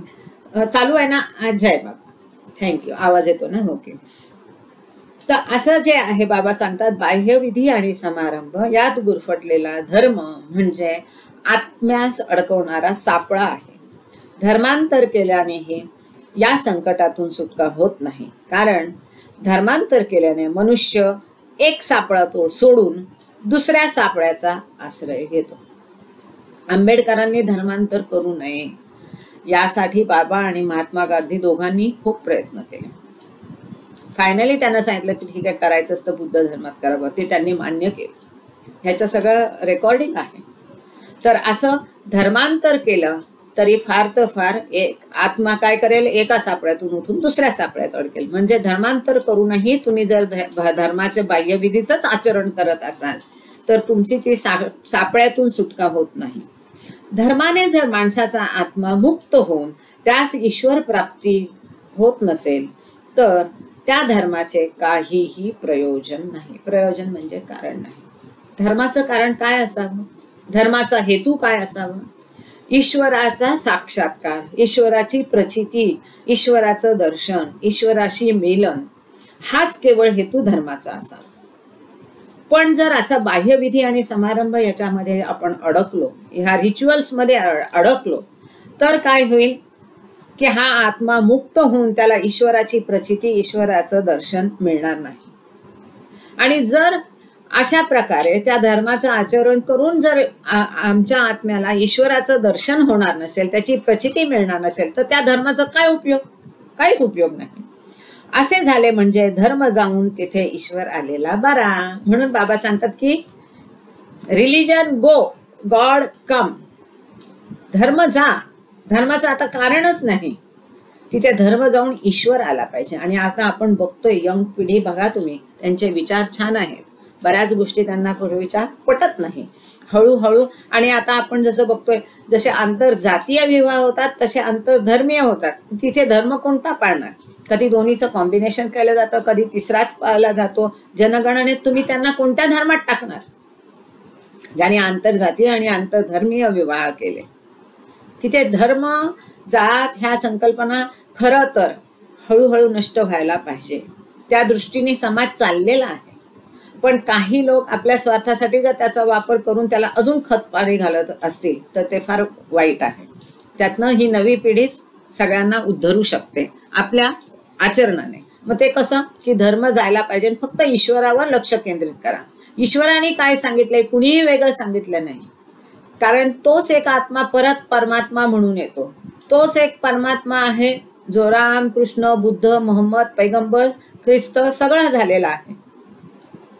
ही त्याचीच वेगवेगळी रूप आहे. कुठल्याही धर्मात वेगळं सांगितलं नाही, सगळ्या धर्मात एकच सांगितलेलं आहे. मानव सेवा आणि निस्वार्थ सेवा सगळीकडे सांगितलेलं आहे. तिचं आचरण करा, बाकी दुसरं कशाला पाहिजे. याकरताच मला एखादा नवा धर्म निर्माण करायचा नाही. खूप लोक आम्हाला विचारतात आपल्याला की मेहर बाबांचा कोणता धर्म आहे, त्यांचं काय गादी आहे का, मग ती गादी कोण चालवतं, त्यांनी कशाची स्थापना केलेली आहे. तर त्यांनी कुठल्याही पंथाचा, धर्माचा प्रसार किंवा प्रचार करण्यासाठी किंवा निर्माण करण्यासाठी ते आलेले नाही. कारण धर्म हे काय झालेले, खोकले झालेले आहेत. कधी ना कधी ते जे सांगितलं ते जाऊन विचित्रच काहीतरी तयार होतं आणि सापळे तयार झालेले आहेत. म्हणून बाबा सांगतात की मला एखादा नवा धर्म निर्माण करायचा नाही. हे बाबांनी 1943 स्पष्ट केलेलं आहे. जगात आधीच असंख्य धर्म मते आहेत. 1944 आधी बाबा सांगतात की ऑलरेडी जगामध्ये इतके धर्म आणि मतं आहेत. मानवाला आणखी एक नवा पिंजरा बहाल करण्याकरता मी आलो नसून मला जगाला अनंत सत्याची ओळख करून द्यावयाची आहे. मी हे वाक्य तसंच परत वाचते. मानवाला जर कुणाचं लक्ष नसेल तेवढ्या काळापुरतं तर परत लक्षात द्या. मानवाला आणखी एक नवा पिंजरा बहाल करण्याकरता मी आलो नसून मला जगाला अनंत सत्याची ओळख करून द्यावायची आहे. बाबा नेहमी सांगतात की आपल्या सगळ्यांना माहिती आहे, बाबा सांगतात की कुठल्याही रूढी पाळू नका. ते का? कारण त्या रूढीतून तो ईश्वर साक्षात्कार होत नाही आणि त्यातनं संस्कार पण कमी नष्ट होत नाही, तर उलट दुसरे जटिल संस्कार तयार होतात. आणि धर्म म्हणजे एक सापळा आहे. म्हणून बाबा सांगतात की मी कुठल्याही धर्म निर्माण करण्यासाठी आलेला नाही. आणखीन एक पिंजरा मला मानवतेला बहाल करायचा नाही. तर जे अनंत सत्य आहे, एकमेव सत्य आहे, परमेश्वर आहे, त्या परमात्म्याची ओळख जगाला करून देण्यासाठी मी आलेलो आहे. म्हणून बाबा सांगतात I have come not to teach but to awaken. मी मौन का पाळलं तर मी युगानुयोग हेच सांगत आलोय, पण तुम्ही ऐकतच नाही, त्याच्यावर अंमलच करत नाही, तर मी बोलू कशाला?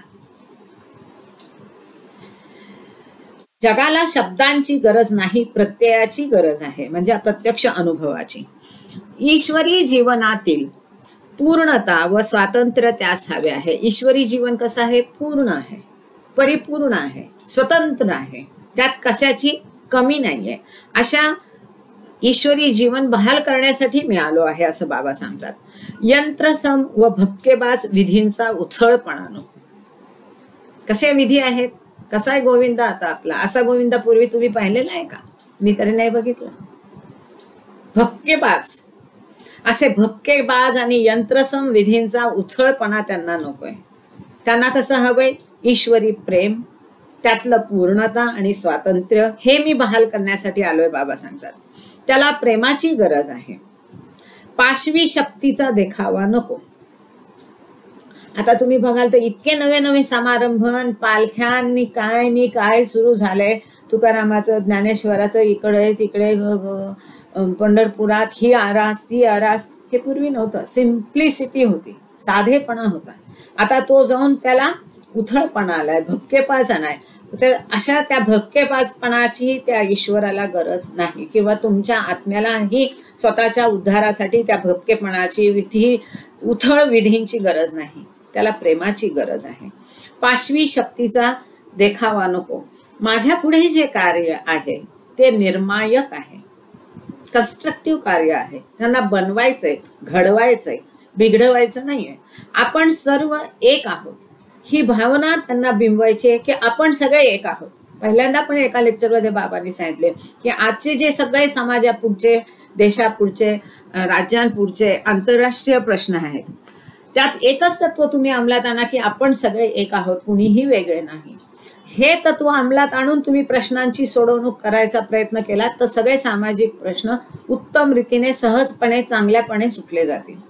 तर सगळे आपण एक आहोत, कुणी वेगळे नाही. ही सेपरेटनेसची जी भावना आहे, वेगळेपणाची भावना, जी पृथकत्वाची भावना आहे, मेहर बाबांनी आपण वेगळे नाही आहोत. ते सांगतात की मला तुमच्या बाहेर शोधू नका, मी तुमच्यामध्ये आहे. हा जो वेगळेपणा आहे, द्वैत भाव आहे, तो मिटला पाहिजे. आत्मदृष्टीने पाहता मी तुमच्यापैकी कोणापेक्षाही श्रेष्ठ नाही, हे केवळ ईश्वरच बोलू शकतो. इथे तर आपण छोट्या मोठ्यामध्ये मी श्रेष्ठ का तू श्रेष्ठ चालतं. माझ्यामुळे हे झालं, हा माझ्या ओळखीचं म्हणून ते काम झालं, मी हे केलं, ते मी श्रेष्ठ आहे. पण हा ईश्वर सर्वोत्तम आहे, सर्वश्रेष्ठ आहे, हायेस्ट ऑफ द हाय, उंचे से ऊंचा, सर्वोत्तम, उच्चतम असून तो सांगतोय परमात्मा की आत्मदृष्टीने पाहता मी तुमच्यापैकी कोणापेक्षाही श्रेष्ठ नाही. आता हे वाक्य बाबांनी का म्हटलं असेल? कारण त्यांच्या ठिकाणचा द्वैतभाव मिटलेला आहे. ते अवतार आहेत, ते अद्वैत भावामध्ये आहेत आणि ते आपल्या सगळ्यांमध्ये स्वतःला बघतात आणि आपण सर्व त्यांच्यामध्ये आहोत हेही ते अनुभवतात. त्याच महासागराचे आपण बुडबुडे आहोत हेही त्यांना वास्तव माहिती आहे. म्हणजे आपण वेगळे आहोत का? परमात्म्याचं स्वरूप आहोत, पण ते आपल्याला जाणवत नाही, कळत नाही, अनुभवाला येत नाही. म्हणून ते स्वतः सांगतात की आत्मदृष्टी म्हणजे परमात्म्याचे आपण अंश आहे. म्हणजे आपणही मेहरबाबा आणि मेहरबाबा आपण एकच आहोत. पण हे ते सांगतायत. हा आपल्याला अनुभव आहे का? नाही. आपल्याला कधी मिळेल तो अनुभव? जेव्हा आपला अहंकार नष्ट होईल, आपले संस्कार नष्ट होतील, आपला मनोनाश होईल, तेव्हा हा अनुभव आपल्याला मिळेल. म्हणून बाबा सांगतात की आत्मदृष्टीने, हा महत्वाचा शब्द या वाक्यामध्ये, तो लक्षात घ्या. आत्मदृष्टीने पाहता मी तुमच्यापैकी कोणापेक्षाही श्रेष्ठ नाही. तिथे श्रेष्ठ कनिष्ठ आलं तर द्वैत भाव होईल, म्हणजे अद्वैत भाव संपून जाईल. मग अद्वैत भाव संपला तर तो अवतार किंवा परमात्मा कसा राहील? आणि परमात्मा हा अद्वैत आहे.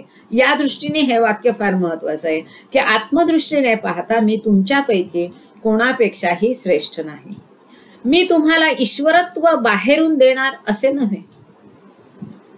हे ईश्वरत्व बाबा सांगतात, पहा किती महत्वाचं आहे. हे ईश्वरत्व मी तुम्हाला देणार, ते बाहेरून नाही देणार. तुम्ही ऑलरेडी ईश्वर आहात, तुमच्यामध्येच ईश्वरत्व आहे. ते फक्त तुम्हाला समजण्यासाठी, अनुभवण्यासाठी मी तुमची मदत करणार. आपण सर्व एक आहोत. या मूलभूत सत्याचा अनुभव मात्र तुम्हाला मला द्यावयाचा आहे. हे कसं आहे? मूलभूत सत्य आहे, त्रिकालाबाधित सत्य आहे की आपण सगळे एक आहोत. पण तो अनुभव तुम्हाला नाहीये, कारण तुमच्या आरशावर धूळ साचली. त्या धुळीमुळे तुम्ही आत्मा परमात्म्याचं दर्शन घेऊ शकत नाही, स्वतःच्या सत्य रूपाचं दर्शन घेऊ शकत नाही.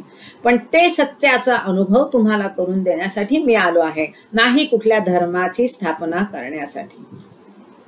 आजच्या आमच्या यातनांमधून भावी म्हणजे पुढे भविष्यात ज्ञानपूर्ण मानवता निर्माण होणार आहे. बाबा सांगतात की आज ज्या यातनांमधून, त्रासामधून आपण चाललेलो आहे, त्याच्यातनच पुढे भविष्यामध्ये ज्ञानपूर्ण, विवेकपूर्ण, बुद्धिनिष्ठ अशी मानवता निर्माण होणार आहे. आणि ते आपण बघतोय. दुसऱ्या महायुद्धानंतर जग किती बदललं. आणि आजही प्रत्येकाचा प्रयत्न होता आणि इच्छा होती की तिसऱ्या महायुद्धामध्ये जग लोटलं जाऊ नये. त्यासाठी प्रत्येकाने, नागरिकांनी सुद्धा आपापल्या परीनं पाहिजे तसे प्रयत्न केलेले आहेत. मनुष्य अहंकारयुक्त आणि मोहमय जीवनाचा त्याग करण्यास प्रवृत्त होईल व मग त्याला स्वस्वरूपाची ओळख पटून तो स्वतः ईश्वरच असल्याबद्दल त्याची खात्री होईल. बाबा सांगतात हा मनुष्य कसा आहे? अहंकारी आहे. तर हे जे त्याचं जीवन आहे ते कसं आहे? अहंकार, मोह, माया ह्यांनी व्यापलेलं आहे. तर तो मनुष्य काय करेल? ही मानव जात काय करेल की हे अहंकाराचं, अहंकारी जीवन, जो अहंकार म्हणजे द्वैत भाववाला अहंकार आणि साधा अहंकार, हा अहंकार युक्त मोहमयी जीवन आहे, त्याचा त्याग करेल. जय बाबा जुनियर भाऊ. त्याचा त्याग करून त्या त्यागास तो प्रवृत्त होईल आणि मग त्याला स्वतःच्या मूळ स्वरूपाची, खऱ्या स्वरूपाची ओळख पटेल. आणि ही ओळख पटल्यावर मग त्याला कळेल की अरे मीच तो ईश्वर आहे. आतापर्यंत जो प्रवास मी माझ्या आत्म्याचा बघितला ते सगळं एक स्वप्न होतं. मी तर पहिल्यापासून असाच आहे, पूर्वी असाच होतो, आता हे असाच आहे. मी परमात्मा आहे. पण आतापर्यंत मी जे स्वतःला समजत होतो ते एक स्वप्न होतं. म्हणजे त्याच्या हृदयातून अलोट अशा ईश्वरी प्रेमाचा प्रवाह सुरू होईल. जेव्हा त्याला ईश्वरी साक्षात्कार होईल तेव्हा त्याच्या हृदयातून ईश्वरी प्रेमाचा अलोट असा झरा निर्माण होईल, स्त्रोत सुरू होईल, प्रवाह सुरू होईल. दैवी प्रेम अमर, भयरहित आणि शुद्ध असते. दैवी प्रेम जे आहे, ईश्वरी प्रेम आहे, ते कसं आहे? अमर आहे, नाश न पावणारं आहे, भयरहित आहे, त्याला कुठलंही भय नाही, ते शुद्ध आहे. कसं आहे ईश्वरी प्रेम? अमर आहे, ते नाशवंत नाही, ते शुद्ध आहे आणि भयरहित, कुठल्याही भयापासून दूर आहे, त्याला कसलीही भीती नाहीये. अखिल जीवन एक आहे या दिव्य जाणीवेतून त्याचा उगम होतो. संपूर्ण जीवन एक आहे, ही दिव्य जाणीव आहे आणि त्या जाणीवेतून त्या दैवी प्रेमाचा उगम होतो. ज्यांना खऱ्या आणि सारभूत मूल्यांबद्दल आस्था आहे त्यांनी ही माझी हाक ऐकावी. पहा केवढं महत्वाचं आहे. बाबा पुढे सांगतात की खरंच ज्यांना सारभूत मूल्य आहेत, महत्वाचं मूल्य आहे, अंतिम सत्य आहे, ईश्वरत्व आहे, ह्यांच्याबद्दल, खऱ्या गोष्टींबद्दल खरंच ज्यांना आस्था आहे त्यांनी माझी हाक ऐकावी. साथ घालत आहे, प्रत्यक्ष परमेश्वर आपल्याला साथ घालतोय, आवाज देतोय, हाक देतोय. त्या हाकेला ओ देणं आपलं कर्तव्य आहे. सत्य आणि प्रेम यांचे नवे युग निर्माण करण्याच्या कार्यात त्यांना बराच भाग घ्यावा लागेल. माझा सर्वांना आशीर्वाद आहे. अत्यंत महत्वाचं आहे, व्हेरी व्हेरी इम्पॉर्टंट. किती महत्वाचं आहे. स्वतः प्रत्यक्ष परमेश्वर अवतार रूपात आलेला, ह्या युगाचा अवतार आपल्याला सांगतोय, लिखित मध्ये देतोय की माझे तुम्हा सगळ्यांना आशीर्वाद आहे. तो द्यायला तयार आहे तर आपण घ्यायला तयार नसावं. दोन्ही हात पुरे नाही पडणार आपले घ्यायला. ह्या झोळीमध्ये त्याचं प्रेम, त्याचे आशीर्वाद भरभरून घ्या. हे आशीर्वाद कशासाठी त्याने आपल्याला दिलेत? तर हा जो ईश्वरी प्रेमाचा झरा आहे तो आपल्या हृदयात प्रकट व्हावा, यासाठी ते आशीर्वाद दिले. मग ते आशीर्वाद घ्यायचं आपलं काम आहे. त्याचप्रमाणे बाबा हे पण सांगतात की हे धर्म वगैरे विसरून जा. ईश्वर फक्त एकमात्र सत्य वस्तू आहे, जे सत्य आणि प्रेम. आता नवीन युग तुम्हाला निर्माण करायचंय. त्या नवीन युग निर्माण करण्याच्या कार्यात तुम्ही सगळ्यांनी सहभागी व्हा. हे काम करण्यासाठी तुम्हा सगळ्यांना बराच कार्य करावं लागेल, बराच भाग घ्यावा लागेल. कोणतं युग आहे? तर ते सत्य आणि प्रेम ह्यांचं युग तुम्हाला निर्माण करायचंय. 1944 ला बाबा सांगतात की सत्य आणि प्रेम ह्यांचं नवयुग तुम्हा सगळ्यांना निर्माण करायचंय. आणि असं नवयुग निर्मितीच्या कार्यात तुम्हा सगळ्यांना भरपूर भाग घ्यायचा आहे, भरपूर कार्य करायचंय. आणि त्या कार्यासाठी माझे तुम्हा सगळ्यांना आशीर्वाद आहे. जय बाबा. इथे 6वा संदेश संपलेला आहे. आता पुढचा छोटा संदेश आहे 7वा, पण असाच महत्वपूर्ण आहे. ईश्वर आणि प्रेम. आता आज आपण काय बघितलं? प्रार्थनेचं रहस्य. काय रहस्य आहे? की प्रार्थनेमध्ये बुद्धी आणि भावना यांचा समतोल होतो आणि तो समतोल झाल्यामुळे आत्मज्ञान व्हायला मदत होते. नंतर आपण नाममहात्म्याचा संदेश बघितला की मनापासून ईश्वराचं नाम घेतल्याने कशी अंतःकरणाची शुद्धी होते आणि कठीण प्रसंगात तो कसा धावून येतो. आणि विश्वामध्ये सुद्धा जर काही कठीण प्रसंग असेल तर त्या विश्वाच्या बुडाशी निर्मिती ज्या अपार चैतन्यातून निर्माण झालेली आहे त्याचा धावा केल्याने त्याची प्रार्थना करायला पाहिजे अशा अडचणीच्या प्रसंगी, आणि तो धावून येतो असं स्पष्ट तिथे बाबाने सांगितलंय. आणि तिसरा 6वा संदेश आपण बघितला ईश्वर आणि धर्म, की ज्याच्यामध्ये बाबा सांगतात की आज धर्माचं खरं मूळ स्वरूप राहिलेलंच नाही. सगळ्या धर्मांमध्ये ते स्वरूप कसं झालंय? पोल्युटेड झालेलं आहे. जी त्या आद्यप्रवर्तकांची, त्या धर्माच्या आद्यप्रवर्तकांची जी खरी तळमळ होती ती त्यात दिसून येत नाही. स्वार्थ, लोलुपता, भपकेबाज, विधी आणि ह्यांना सगळं महत्व दिलंय. अशा बाह्य रंगावरच्या धर्माचं ईश्वर प्राप्तीसाठी काहीही काम नाही, काही त्याची मदत होऊ शकत नाही. मग धर्माचं अस्तित्वाची गरजच काय? तर नवीन युग तुम्ही निर्माण करा की जे हे धर्मबाह्य असेल, धर्माच्या विरहित असेल, जे खऱ्या प्रेमावर आधारित असेल आणि जेवळ सत्य, त्या जे अंतिम सत्य प्राप्त करण्याचा त्याचा हेतू असेल, अशा नवयुग निर्मितीच्या कामात तुम्हाला मोठा भाग घ्यायचा आहे. आणि त्या कामासाठी त्यांनी सगळ्यांना स्वतःचे शुभाशीर्वाद दिलेले आहेत.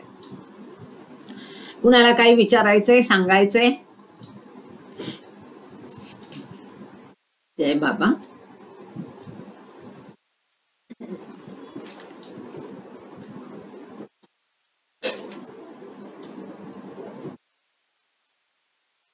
असे छोटे छोटे 1-1, 2-2 पानाचे संदेश बाबांनी दिलेले आहे.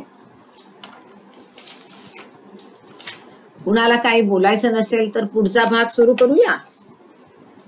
ईश्वर आणि प्रेम, संदेश नंबर 7.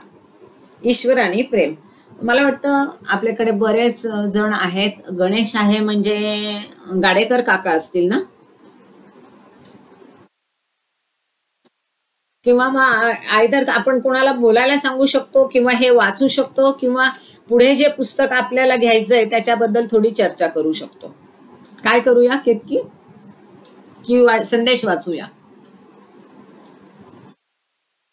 हा ठीक आहे. आता मग संदेश वाचूया. जय बाबा.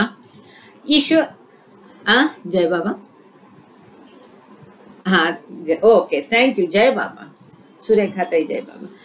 एक ईश्वर आणि प्रेम 7 नंबरचा संदेश आहे. हाही संदेश बाबांनी नॅशनल कॉलेज हॉल नागपूर इथे 12 नोव्हेंबर 1944 ला दिले.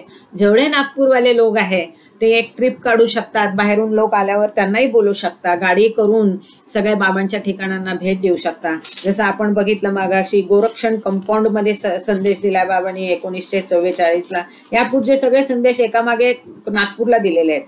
आता हा संदेश बाबांनी नॅशनल कॉलेज हॉल जो आहे, तुम्हा लोकांना माहित असेल, आम्ही काय हा व्हिजिट केला नाही, नॅशनल कॉलेज हॉल का केला होता आठवत नाही, नागपूरला 12 नोव्हेंबर 1944 ला बाबांनी हा संदेश दिलाय. हो का, धनवटे म्हणतात आता. थँक्यू केतकी. तर लक्षात घ्या, जे नागपूरचे लोक नाहीत, कधीच व्हिजिट करायचं असेल तर याला धनवटे नॅशनल कॉलेज म्हणतायत. मी पण इथे लिहून ठेवते नंतर. धनवटे नॅशनल कॉलेज, ज्याला नॅशनल कॉलेज हॉल म्हटलंय नागपूरला, 12 नोव्हेंबर 1944 ला बाबांनी हा ईश्वर आणि प्रेम ह्याच्याविषयी संदेश दिलेला आहे. एखाद्या कठीण पर्वत शिखरावर चढताना काटे, खाचा, खळगे इत्यादी ओलांडून जावे लागते. त्याचप्रमाणे अध्यात्म मार्ग ही कठीण आहे. तर आपण टिफिन लेक्चर मध्ये आत्ताच एक लेक्चर संपवलं. जय बाबा देशपांडे भाऊ. हा, अरे वा, हो का, वा वा, छान आहेत. मला वाटतं ते आज जॉईन झालेले. फक्त प्रॉब्लेम काय होतो, त्यांना वेळेवर पटकन माईक ओपन बंद करता येत नाही, हे होतंय. गाडेकर काका आज आहेत मला वाटतं. गणेश आहे म्हणजे गाडेकर काका असणार असं आय सपोज. ठीक आहे, थँक्यू देशपांडे भाऊ. तर बाबा सांगतात की पर्वतारोहण जसं कठीण असतं, खाच, खळगे, काटे असतात, तसंच अध्यात्म मार्ग ही फार कठीण आहे. आणि आत्ताच आपण टिफिन लेक्चर मध्ये याचं एक छान प्रकरण वाचून संपवलं आणि त्याच्यात असं लिहिलं होतं, the path of truth is not a bed of roses. सत्य मार्गावर चालायचं म्हणजे काय काय ते फुलांची पखरण नाहीये तिथे. तर फार कठीण आहे अध्यात्म मार्ग. पण कितीही कठीण वाटला तरी एकदा पत्करलेल्या अध्यात्म मार्गावर टाकलेले पाऊल परत घेता येत नाही. प्रत्येकाने जागृत ईश्वरत्वाचे अध्यात्म शिखर गाठलेच पाहिजे. जे कॉन्शियस डिव्हिनिटी आहे, जागृत ईश्वरत्व बाबांनी इथे सांगितले. ते बेभान ईश्वरत्व, परात्पर अवस्था नाही म्हणत आहे ते, जागृत ईश्वरत्व. बाबांची इच्छा आहे की प्रत्येकाने गॉड रिअलायझेशन प्राप्त करून पुन्हा क्रिएशन कॉन्शियसला येऊन समजून उमजून घ्यावं की मला ईश्वरी साक्षात्कार प्राप्त झाला आहे. ही जाणीव त्याच्या ठिकाणी असावी, अशी तळमळ बाबांची आहे. की हे जे अध्यात्माचं शिखर आहे, परमोच्च शिखर आहे, सद्गुरु अवस्था ही अध्यात्माचं सर्वोच्च शिखर आहे. ते प्रत्येकानं गाठलं पाहिजे. तिथे टाळाटाळ करता उपयोगी नाही. त्या मार्गावर एकदा पाऊल टाकलं तर तुम्हाला परत येता येत नाही. टाळाटाळ अगर पळवाट किंवा आराम यांनी फक्त आत्मप्रत्ययाचा दिवस दुरावेल. जर टाळाटाळ केली, आराम केला, इथल्याच मोहमायेत फसून राहिलो तर काय होईल? उद्या मिळायचं ते आणखीन काही शेकडो वर्ष पुढे जाईल. आत्मप्रत्यय जो आहे तो एक ना एक दिवस तुम्हाला यायलाच हवा, घ्यायलाच हवा. तुमचं तुम्ही कधीतरी ह्या सगळ्या मोहमायाला कंटाळाल, बास झाला आता, खरं काय ते जाणून घेतो. फक्त एकही तुम्ही जर कंटाळा केला तर तो आत्मप्रत्ययाचा दिवस आणखीन दूर पडेल, लांबणीवर जाईल. या मार्गावर कितीही आस्था ठेवली तरी ती थोडीच आहे. म्हणजे पूर्ण आस्था पाहिजे. मिथ्या जगाच्या जंजाळात गुंतणे म्हणजे टाळता येण्यासारख्या अनेक आपत्ती निष्कारण ओढवून घेणे आहे. हे मिथ्या जगत आहे. सिनेमाला जाणं, मॉलला जाणं, मार्केटला जाणं, मिटिंगला जाणं, इकडे जा तिकडे जा, हे कर ते कर, किती केलं तर कमी आहे. ते जितकं तुम्हाला कमी करून परमार्थ मार्गावर चालता येईल. हे जे जंजाळ आहे त्या मोहमायात गुंतणं त्या जंजाळात स्वतःला गुंतवून घेणं म्हणजे कितीतरी आपत्ती आहेत त्या टाळता येण्यासारख्या. या आपत्ती कोणत्या? की जितकं त्या सगळ्या संसार मायाजाळात आपण गुरफटू तितके आपण संस्कार वाढवून घेऊ. ते न करता इथे मीटिंग मध्ये बसलं, सायरसची मीटिंग अटेंड केली, मृदुलाची मीटिंग अटेंड केली, मुंबई सेंटरचं केलं, मेहर मिलन केलं, तेवढे तुमचे संस्कार कमी निर्माण होतील. आत्मज्ञान रूपी म्हणजे हे उदाहरण दिलं, पुस्तकात नाही दिलेलं. आत्मज्ञान रूपी ध्येयावर लक्ष ठेवल्यास त्या सहज टाळतात. हे आध्यात्मिक शिखर गाठण्याकरता प्रेम अत्यंत आवश्यक आहे. ईश्वर प्राप्तीस या व्यतिरिक्त जे गुण आवश्यक आहेत ते सर्व प्रेम मार्गाचा प्रामाणिकपणे अवलंब केल्यास आपोआप प्राप्त होतील. अत्यंत महत्वाचं आहे. ईश्वर प्राप्तीसाठी जे जे गुण आवश्यक आहेत, काय काय गुण आवश्यक आहे?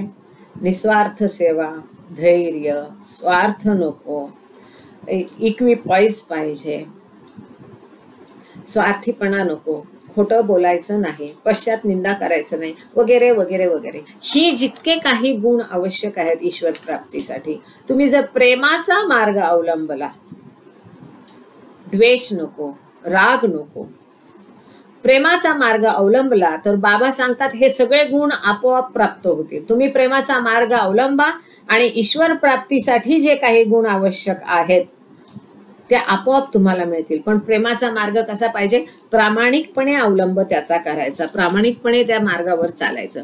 कारण प्रेमामुळे समोरचा मार्ग प्रकाशित होत जातो. केवढं महत्वाचं आहे, पण फार कठीण आहे ना. मला तरी साधेल असं मला वाटत नाही. कधी कधी वाटतं आपण पत्थर दिलंय. की बाबा सांगतात की प्रेमामुळे समोरचा मार्ग प्रकाशित होत जातो. बरोबर, प्रेम असेल तर आपोआप द्वेष नसेल, राग नसेल, स्वार्थ नसेल, स्पर्धा नसेल, काही नसेल. म्हणजेच प्रेम असलं की ईश्वरासाठीचे जे आवश्यक गुण आहेत ते सगळे प्राप्त होतील आणि समोरचा मार्ग प्रकाशित होत जाईल. प्रेमाचा दिवा नसेल तर तुम्ही अंधारात वाट चुकाल. प्रेमशून्य हृदय हे अंधार आणि यातना यात सापडते. ज्या हृदयामध्ये प्रेम नाही, ते शुद्ध प्रेम पाहिजे, दैवी प्रेम पाहिजे, ईश्वरी प्रेम पाहिजे. असं प्रेम असेल तर ते हृदय प्रकाशित होईल ज्ञानाने, ईश्वरी प्रेमाने. पण ते तसं नसेल, प्रेम नसेल तर त्या हृदयात अंधार होतो. पण ईश्वरी प्रेमामुळे जो बेचैन झाला असेल तो मात्र निसंशय अवीट गोडीच्या ईश्वर प्राप्तीच्या अचूक मार्गावर आहे. ज्याला असं ईश्वरी प्रेमाचा खजिना मिळालाय, ईश्वरी प्रेमाचा वरदान मिळालंय, त्याच्यासाठी अवीट गोडीचं जे ईश्वर प्राप्तीचा अचूक मार्ग आहे त्या मार्गावर तो चालायला लागलाय. आता पुढे बाबा आणखीन एक फार महत्वाची गोष्ट सांगतात. मानवी प्रेम सदोष असेल पण ते तेवढ्याने त्याज्य ठरत नाही. केवढा मोठा विचार आहे की बाबा सांगतात छोट्या प्रेमापासून सुरुवात केली तरी हरकत नाही. त्यांना आपल्या इनकॅपॅसिटीज माहिती आहेत, इनकॅपॅबिलिटीज माहिती आहेत. मानवी प्रेम जे आहे ते सदोष असेल परंतु त्यामुळे ते त्याज्य टाकाऊ ठरत नाही. ते प्रेम क्रमाक्रमाने साधकातील अंतर्गत दोष काढून त्याला सत्याच्या मार्गावर नेऊन सोडते. म्हणून ते सांगतात की महिलांसाठी वैवाहिक जीवन हे चांगलं, कारण तिथे त्यांना हे प्रेम, त्याग, सेवा ह्या गुणांचा विकास करून अध्यात्म मार्गावर प्रगती करता येते. तर बाबा सांगतात की मानवी प्रेम सदोष जरी असलं तरी ते त्याज्य ठरत नाही. त्या साधकातले अंतर्गत दोष काढून त्याला सत्याच्या मार्गावरून ते नेऊन सोडतं. शेवटी त्यास ईश्वर स्वरूपात विलीन करतं. ते प्रगट होतं, विशुद्ध होतं, अधिक ब्रॉड विस्तृत होतं. विशुद्ध प्रेमामध्ये जे स्वतःच्या अलगपणाच्या व्यक्तित्वाचा होम करण्यास तयार नाहीत अशांना स्वानुभवातील आत्मप्राप्ती रूपी अत्युच्च सुखाचे दार कायमचेच बंद असते. थोडं अवघड वाक्य सोपं करून सांगूया की जे विशुद्ध प्रेम आहे, त्या विशुद्ध प्रेमामध्ये हा जो सेपरेटनेस आहे, पृथकत्व आहे, वेगळेपण आहे, द्वैत भाव आहे, ते जाळून टाकलं पाहिजे. जे तसं करायला तयार नाहीत त्यांना स्वतःला आत्मज्ञान होऊन त्याचा अनुभव मिळणार नाही की मीच तो परमात्मा आहे. आणि हे जे आत्मप्राप्तीचं अत्युच्च शिखर आहे ते शिखर कधीही त्यांना सर करता येणार नाही. ते जे सुख आहे की तो जो अनुभव आहे ईश्वर प्राप्ती आणि ईश्वराशी मिलन, त्यात जे सुख आहे, त्या प्राप्तीचा जो आनंद आहे, ते जे सुखाचं दार आहे ते त्यांच्यासाठी कायमचं बंद राहील. कुणासाठी? जे स्वतःच्या द्वैत भावाचा, अलगीकरणाचा, पृथकत्वाचा, सेपरेटनेसचा त्याग करत नाहीत. ईश्वराचा शोध करत असणारा सर्वांना माझा आशीर्वाद आहे. पुन्हा इथे बाबांनी आशीर्वाद दिलाय, फार महत्वाचा आहे. बघा, नागपूरमध्ये दुसऱ्यांदा आशीर्वाद केला, की पहिल्यांदा आशीर्वाद दिलाय की नवयुग, जे प्रेम आणि सत्य ह्याच्या समीकरणातून जे नवयुग निर्माण होईल, त्या नवयुग निर्मितीच्या कार्यात तुम्हा सगळ्यांना महत्वाचा भाग घ्यायचा आहे. त्याच्यासाठी माझे तुम्हाला आशीर्वाद आहे, असं आधीच्या प्रकरणात ईश्वर आणि धर्म या संदेशात बाबांनी गोरक्षण कंपाऊंडला आशीर्वाद दिला होता. आता नॅशनल कॉलेजला बाबा सांगतात की जे जे ईश्वराचा शोध करत असतील त्या सगळ्यांना माझा आशीर्वाद आहे. केवढं ह्या अवताराने आपल्याला आशीर्वाद दिलाय, तर पुढचे जन्माने युग वाट कशाला बघायची? व्हाय नॉट ट्राय नाऊ, इमिजिएटली. की ज्यांनी जे जे ईश्वराचा शोध करतायत त्या सगळ्यांना माझे आशीर्वाद आहेत, असं प्रत्यक्ष बाबांनी सांगितलं. हेच लोक पुढे येणाऱ्या सत्यनिष्ठ आणि प्रेमपूर्ण युगाचे आधारस्तंभ राहतील. असे लोक जे सत्याचा आता शोध घेतात, ईश्वराचा शोध घेतात, हेच लोक पुढे जे प्रेमपूर्ण युग येईल, सत्यनिष्ठ, सत्यावर आधारलेलं असं सत्यनिष्ठ आणि प्रेमपूर्ण जे युग पुढे येणार आहे, त्या युगाचे तुम्ही सगळे आधारस्तंभ असाल, की जे आता ईश्वर प्राप्ती किंवा ईश्वराचा शोध घेत आहेत. हे असे सगळे लोक पुढे येणाऱ्या जे प्रेमपूर्ण युग आहे त्याचे आधारस्तंभ असतील, आणि तुम्हा सगळ्यांना बाबांनी आशीर्वाद दिलेले आहेत. इथे संदेश नंबर 7 संपला. थँक्यू बाबा, थँक्यू ऑल. जय बाबा. आज प्रार्थना कोण म्हणते? आहेत का? निस्ताने फॅमिली असतील तर निस्ताने फॅमिली, किंवा मग कोण प्रार्थना म्हणते आज? जय बाबा. आधी प्रार्थनेचं ठरवूया आणि मग 4 मिनिटांमध्ये कोण बोलतोय का, किंवा मग बाबांची धून म्हणूया.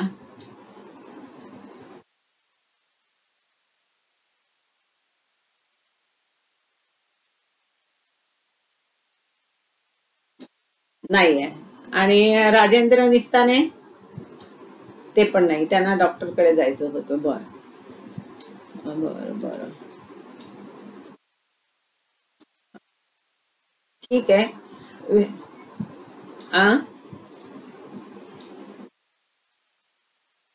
जय बाबा. खुनसे भाऊ, प्रार्थना म्हणाल का? तुम्ही आहात ना, तुम्ही मीटिंग मध्ये? जय बाबा.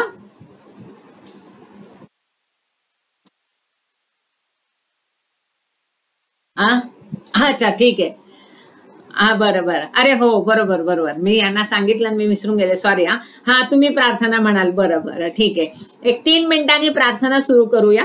कुणाला काही बोलायचंय तोपर्यंत? जय बाबा.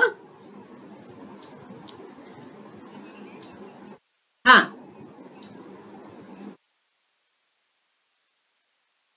नाही, आता मी मगाशी सांगितलं की बाबांनी अशी वेळ ठरवलेली कुठलीच नव्हती. त्यांचं बिझी शेड्यूल असायचं. वेगवेगळ्या वेळेला वेगवेगळ्या प्रकाराने बाबांना वेगवेगळ्या पद्धतीने प्रार्थना वेगवेगळ्या कार्यासाठी म्हणून घेतली, कधी मंडळींमार्फत म्हणून घेतली, कधी स्वतः. तर वेळ अशी निश्चित नव्हती. पुढे मला अजूनही आठवतं की आम्ही सुरुवातीला जेव्हा समाधीवर जात होतो, आम्ही जेव्हाही जायचो त्या आम्हाला प्रार्थना म्हणायला सांगायचे, आणि आम्ही मोठ्याने मस्त आत उभं राहून प्रार्थना म्हणायचो काही वर्षपर्यंत. म्हणजे बऱ्याच वर्षानंतर ही पद्धत बंद झाली की आतमध्ये प्रार्थना मोठ्याने म्हणायला देत नाही, किंवा बाहेर पण उभं राहून मोठ्याने म्हणायची नाही त्या वेळे व्यतिरिक्त. हे नंतर सुरू झालं. किंवा 7ची सकाळी आणि 7 आणि संध्याकाळची 7ची वेळ ही नंतर मंडळींनी आपल्या सोयीने ठरवली की त्यावेळेला सगळे एकत्र येऊन बा अशी ठरवलेली आहे. कारण बाबांनी 7 इज द गॉड्स फिगर सांगितलं होतं, म्हटलेलं आहे. म्हणजे ते आपण माहितीच, 7चं महत्व, सप्तस्वर, सप्तसमुद्र, किंवा ईश्वरत्वापर्यंत जाण्याच्या 7 भूमिका, किंवा परमात्म्यापासून जो आत्मा येतो तो सुद्धा 7 भूमिका खाली उतरून येतो आणि पुन्हा 7 भूमिका वर उतरून तो पुन्हा परमात्म्याशी त्याचं मिलन होतं. अशा पद्धतीने किंवा विश्वात जे रंग आहेत मूळ ते 7 आहेत. किंवा सप्तयुग आहे, सप्त स्वर्ग आहे, हे सगळं म्हणून ते 7चं महत्व बाबांनी पण सांगितलं. म्हणून त्यांनी ती 7ची वेळ सकाळची संध्याकाळची निश्चित केलेली आहे. ती जरी पाळायला जमली नाही तरी मी जसं आता आपण बघितलं की ज्या वेळेला तुम्हाला पूर्ण मनापासून ती म्हणता येईल, ज्या वेळेला त्यावेळेला दुसरं कोणी तुम्हाला डिस्टर्ब करणार नाही, अशी छान जेव्हा मनापासून म्हणता येईल तेव्हा म्हणायची. पण म्हटली जितक्या वेळा जाईल तितकं चांगलं. दुपारी पण आपल्याला कोणी डिस्टर्ब करत नाही. जय बाबा. हा देशपांडे भाऊ बोला, 1 मिनिट आहे.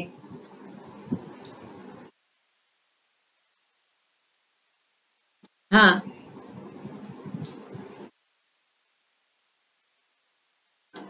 गोष्ट समोर झाले ना, सहज विचारलं त्यांना तर ते म्हणे आपल्याला ही रूढी करायची नाही म्हणे. 7 म्हणजे कट्यावर कटा आलाच पाहिजे असं काही नाही म्हणे. 2 मिनिटं इकडे 2 मिनिटं तिकडे, कधी लवकर गायच्या. हा मग नाही तर ते काय, ते एक मनावर दडपण येणार, ती एक रूढी होणार त्या अर्थाने. त्या आता विदेशातले 7 वेगळ्या वेळेला वाचतात. हा आवाज येत नाही. ठीक आहे रत्नप्रभा ताई, तुम्ही म्हणा, प्रार्थना सुरू करा, वेळ झालीये. अवतार मेहेर बाबा की जय. जय बाबा. तुमचा व्हिडिओ पण चालू ठेवाल. अवतार मेहेर बाबा की जय. प्रेमावतार मेहेर बाबा की जय. आवाज येतो का माझा? हो येतोय येतोय. हो हो. जय बाबा. हे देवाची, तू सर्वांचा पावन करणारा, रक्षण करणारा. तू अनादि व अनंत आहे. तू अद्वितीय अद्वितीय आहे. तुझा थांब कोणालाही लागू शकत नाही. तुझ्या ठाई रंग नाही, अभिव्यक्ती नाही, रूप नाही, तसेच गुणही पण नाही. तू मर्याद आणि अगाध आहे. तर्क कल्पना या पलीकडे आहे. तू सनातन व अविनाशी आहेस.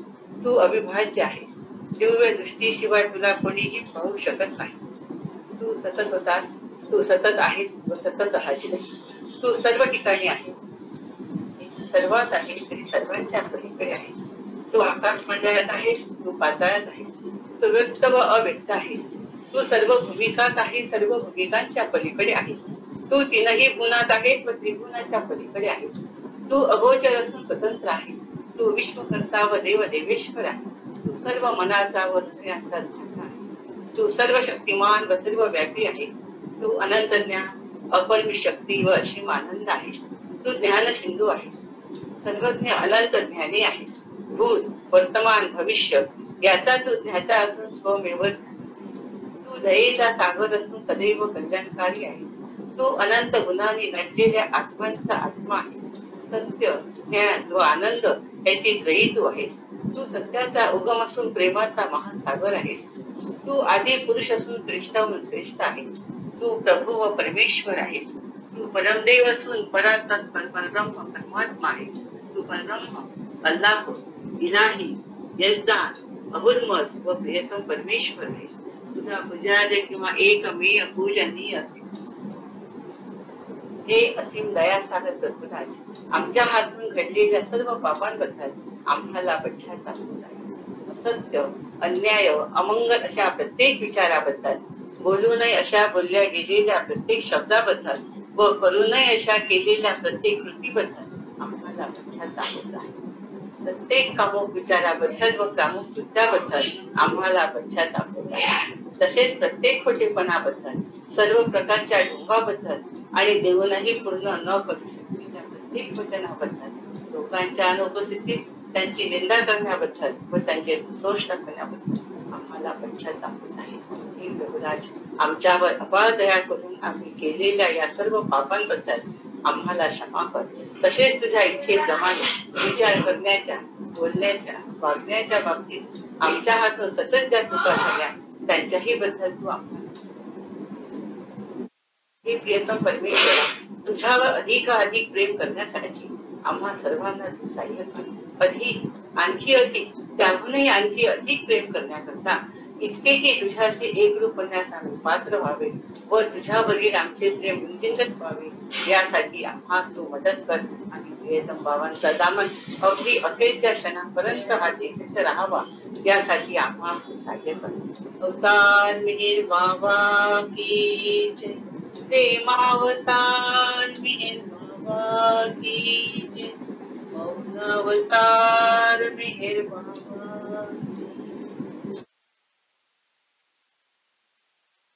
अवतार मिहिर बाबा की जय। 18 पुराण शास्त्र सारी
रोम रोम शरीरामधला धूप दीप होऊन अवघे जीवन नैवेद्याला, अवघे जीवन नैवेद्याला अर्पण ही काया मेहर आरती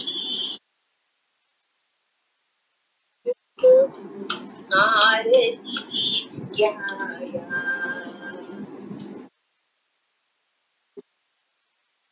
लागे मागितल्या सर्वत्वे एक मागतो तरी परंतु, एक मागतो तरी परंतु तुझी कृपा प्रभु आरती प्रभु आरती शब्द अपने बड़े मुख्या गणती कशी गाऊनी तुझी आरती, कशी गाऊनी तुझी आरती तुझे प्रभु आरती प्रभु आरती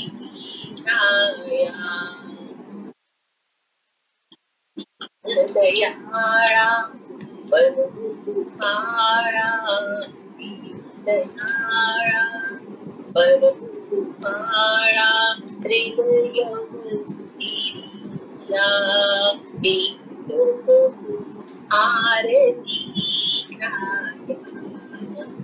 प्रभु आरती प्रभु।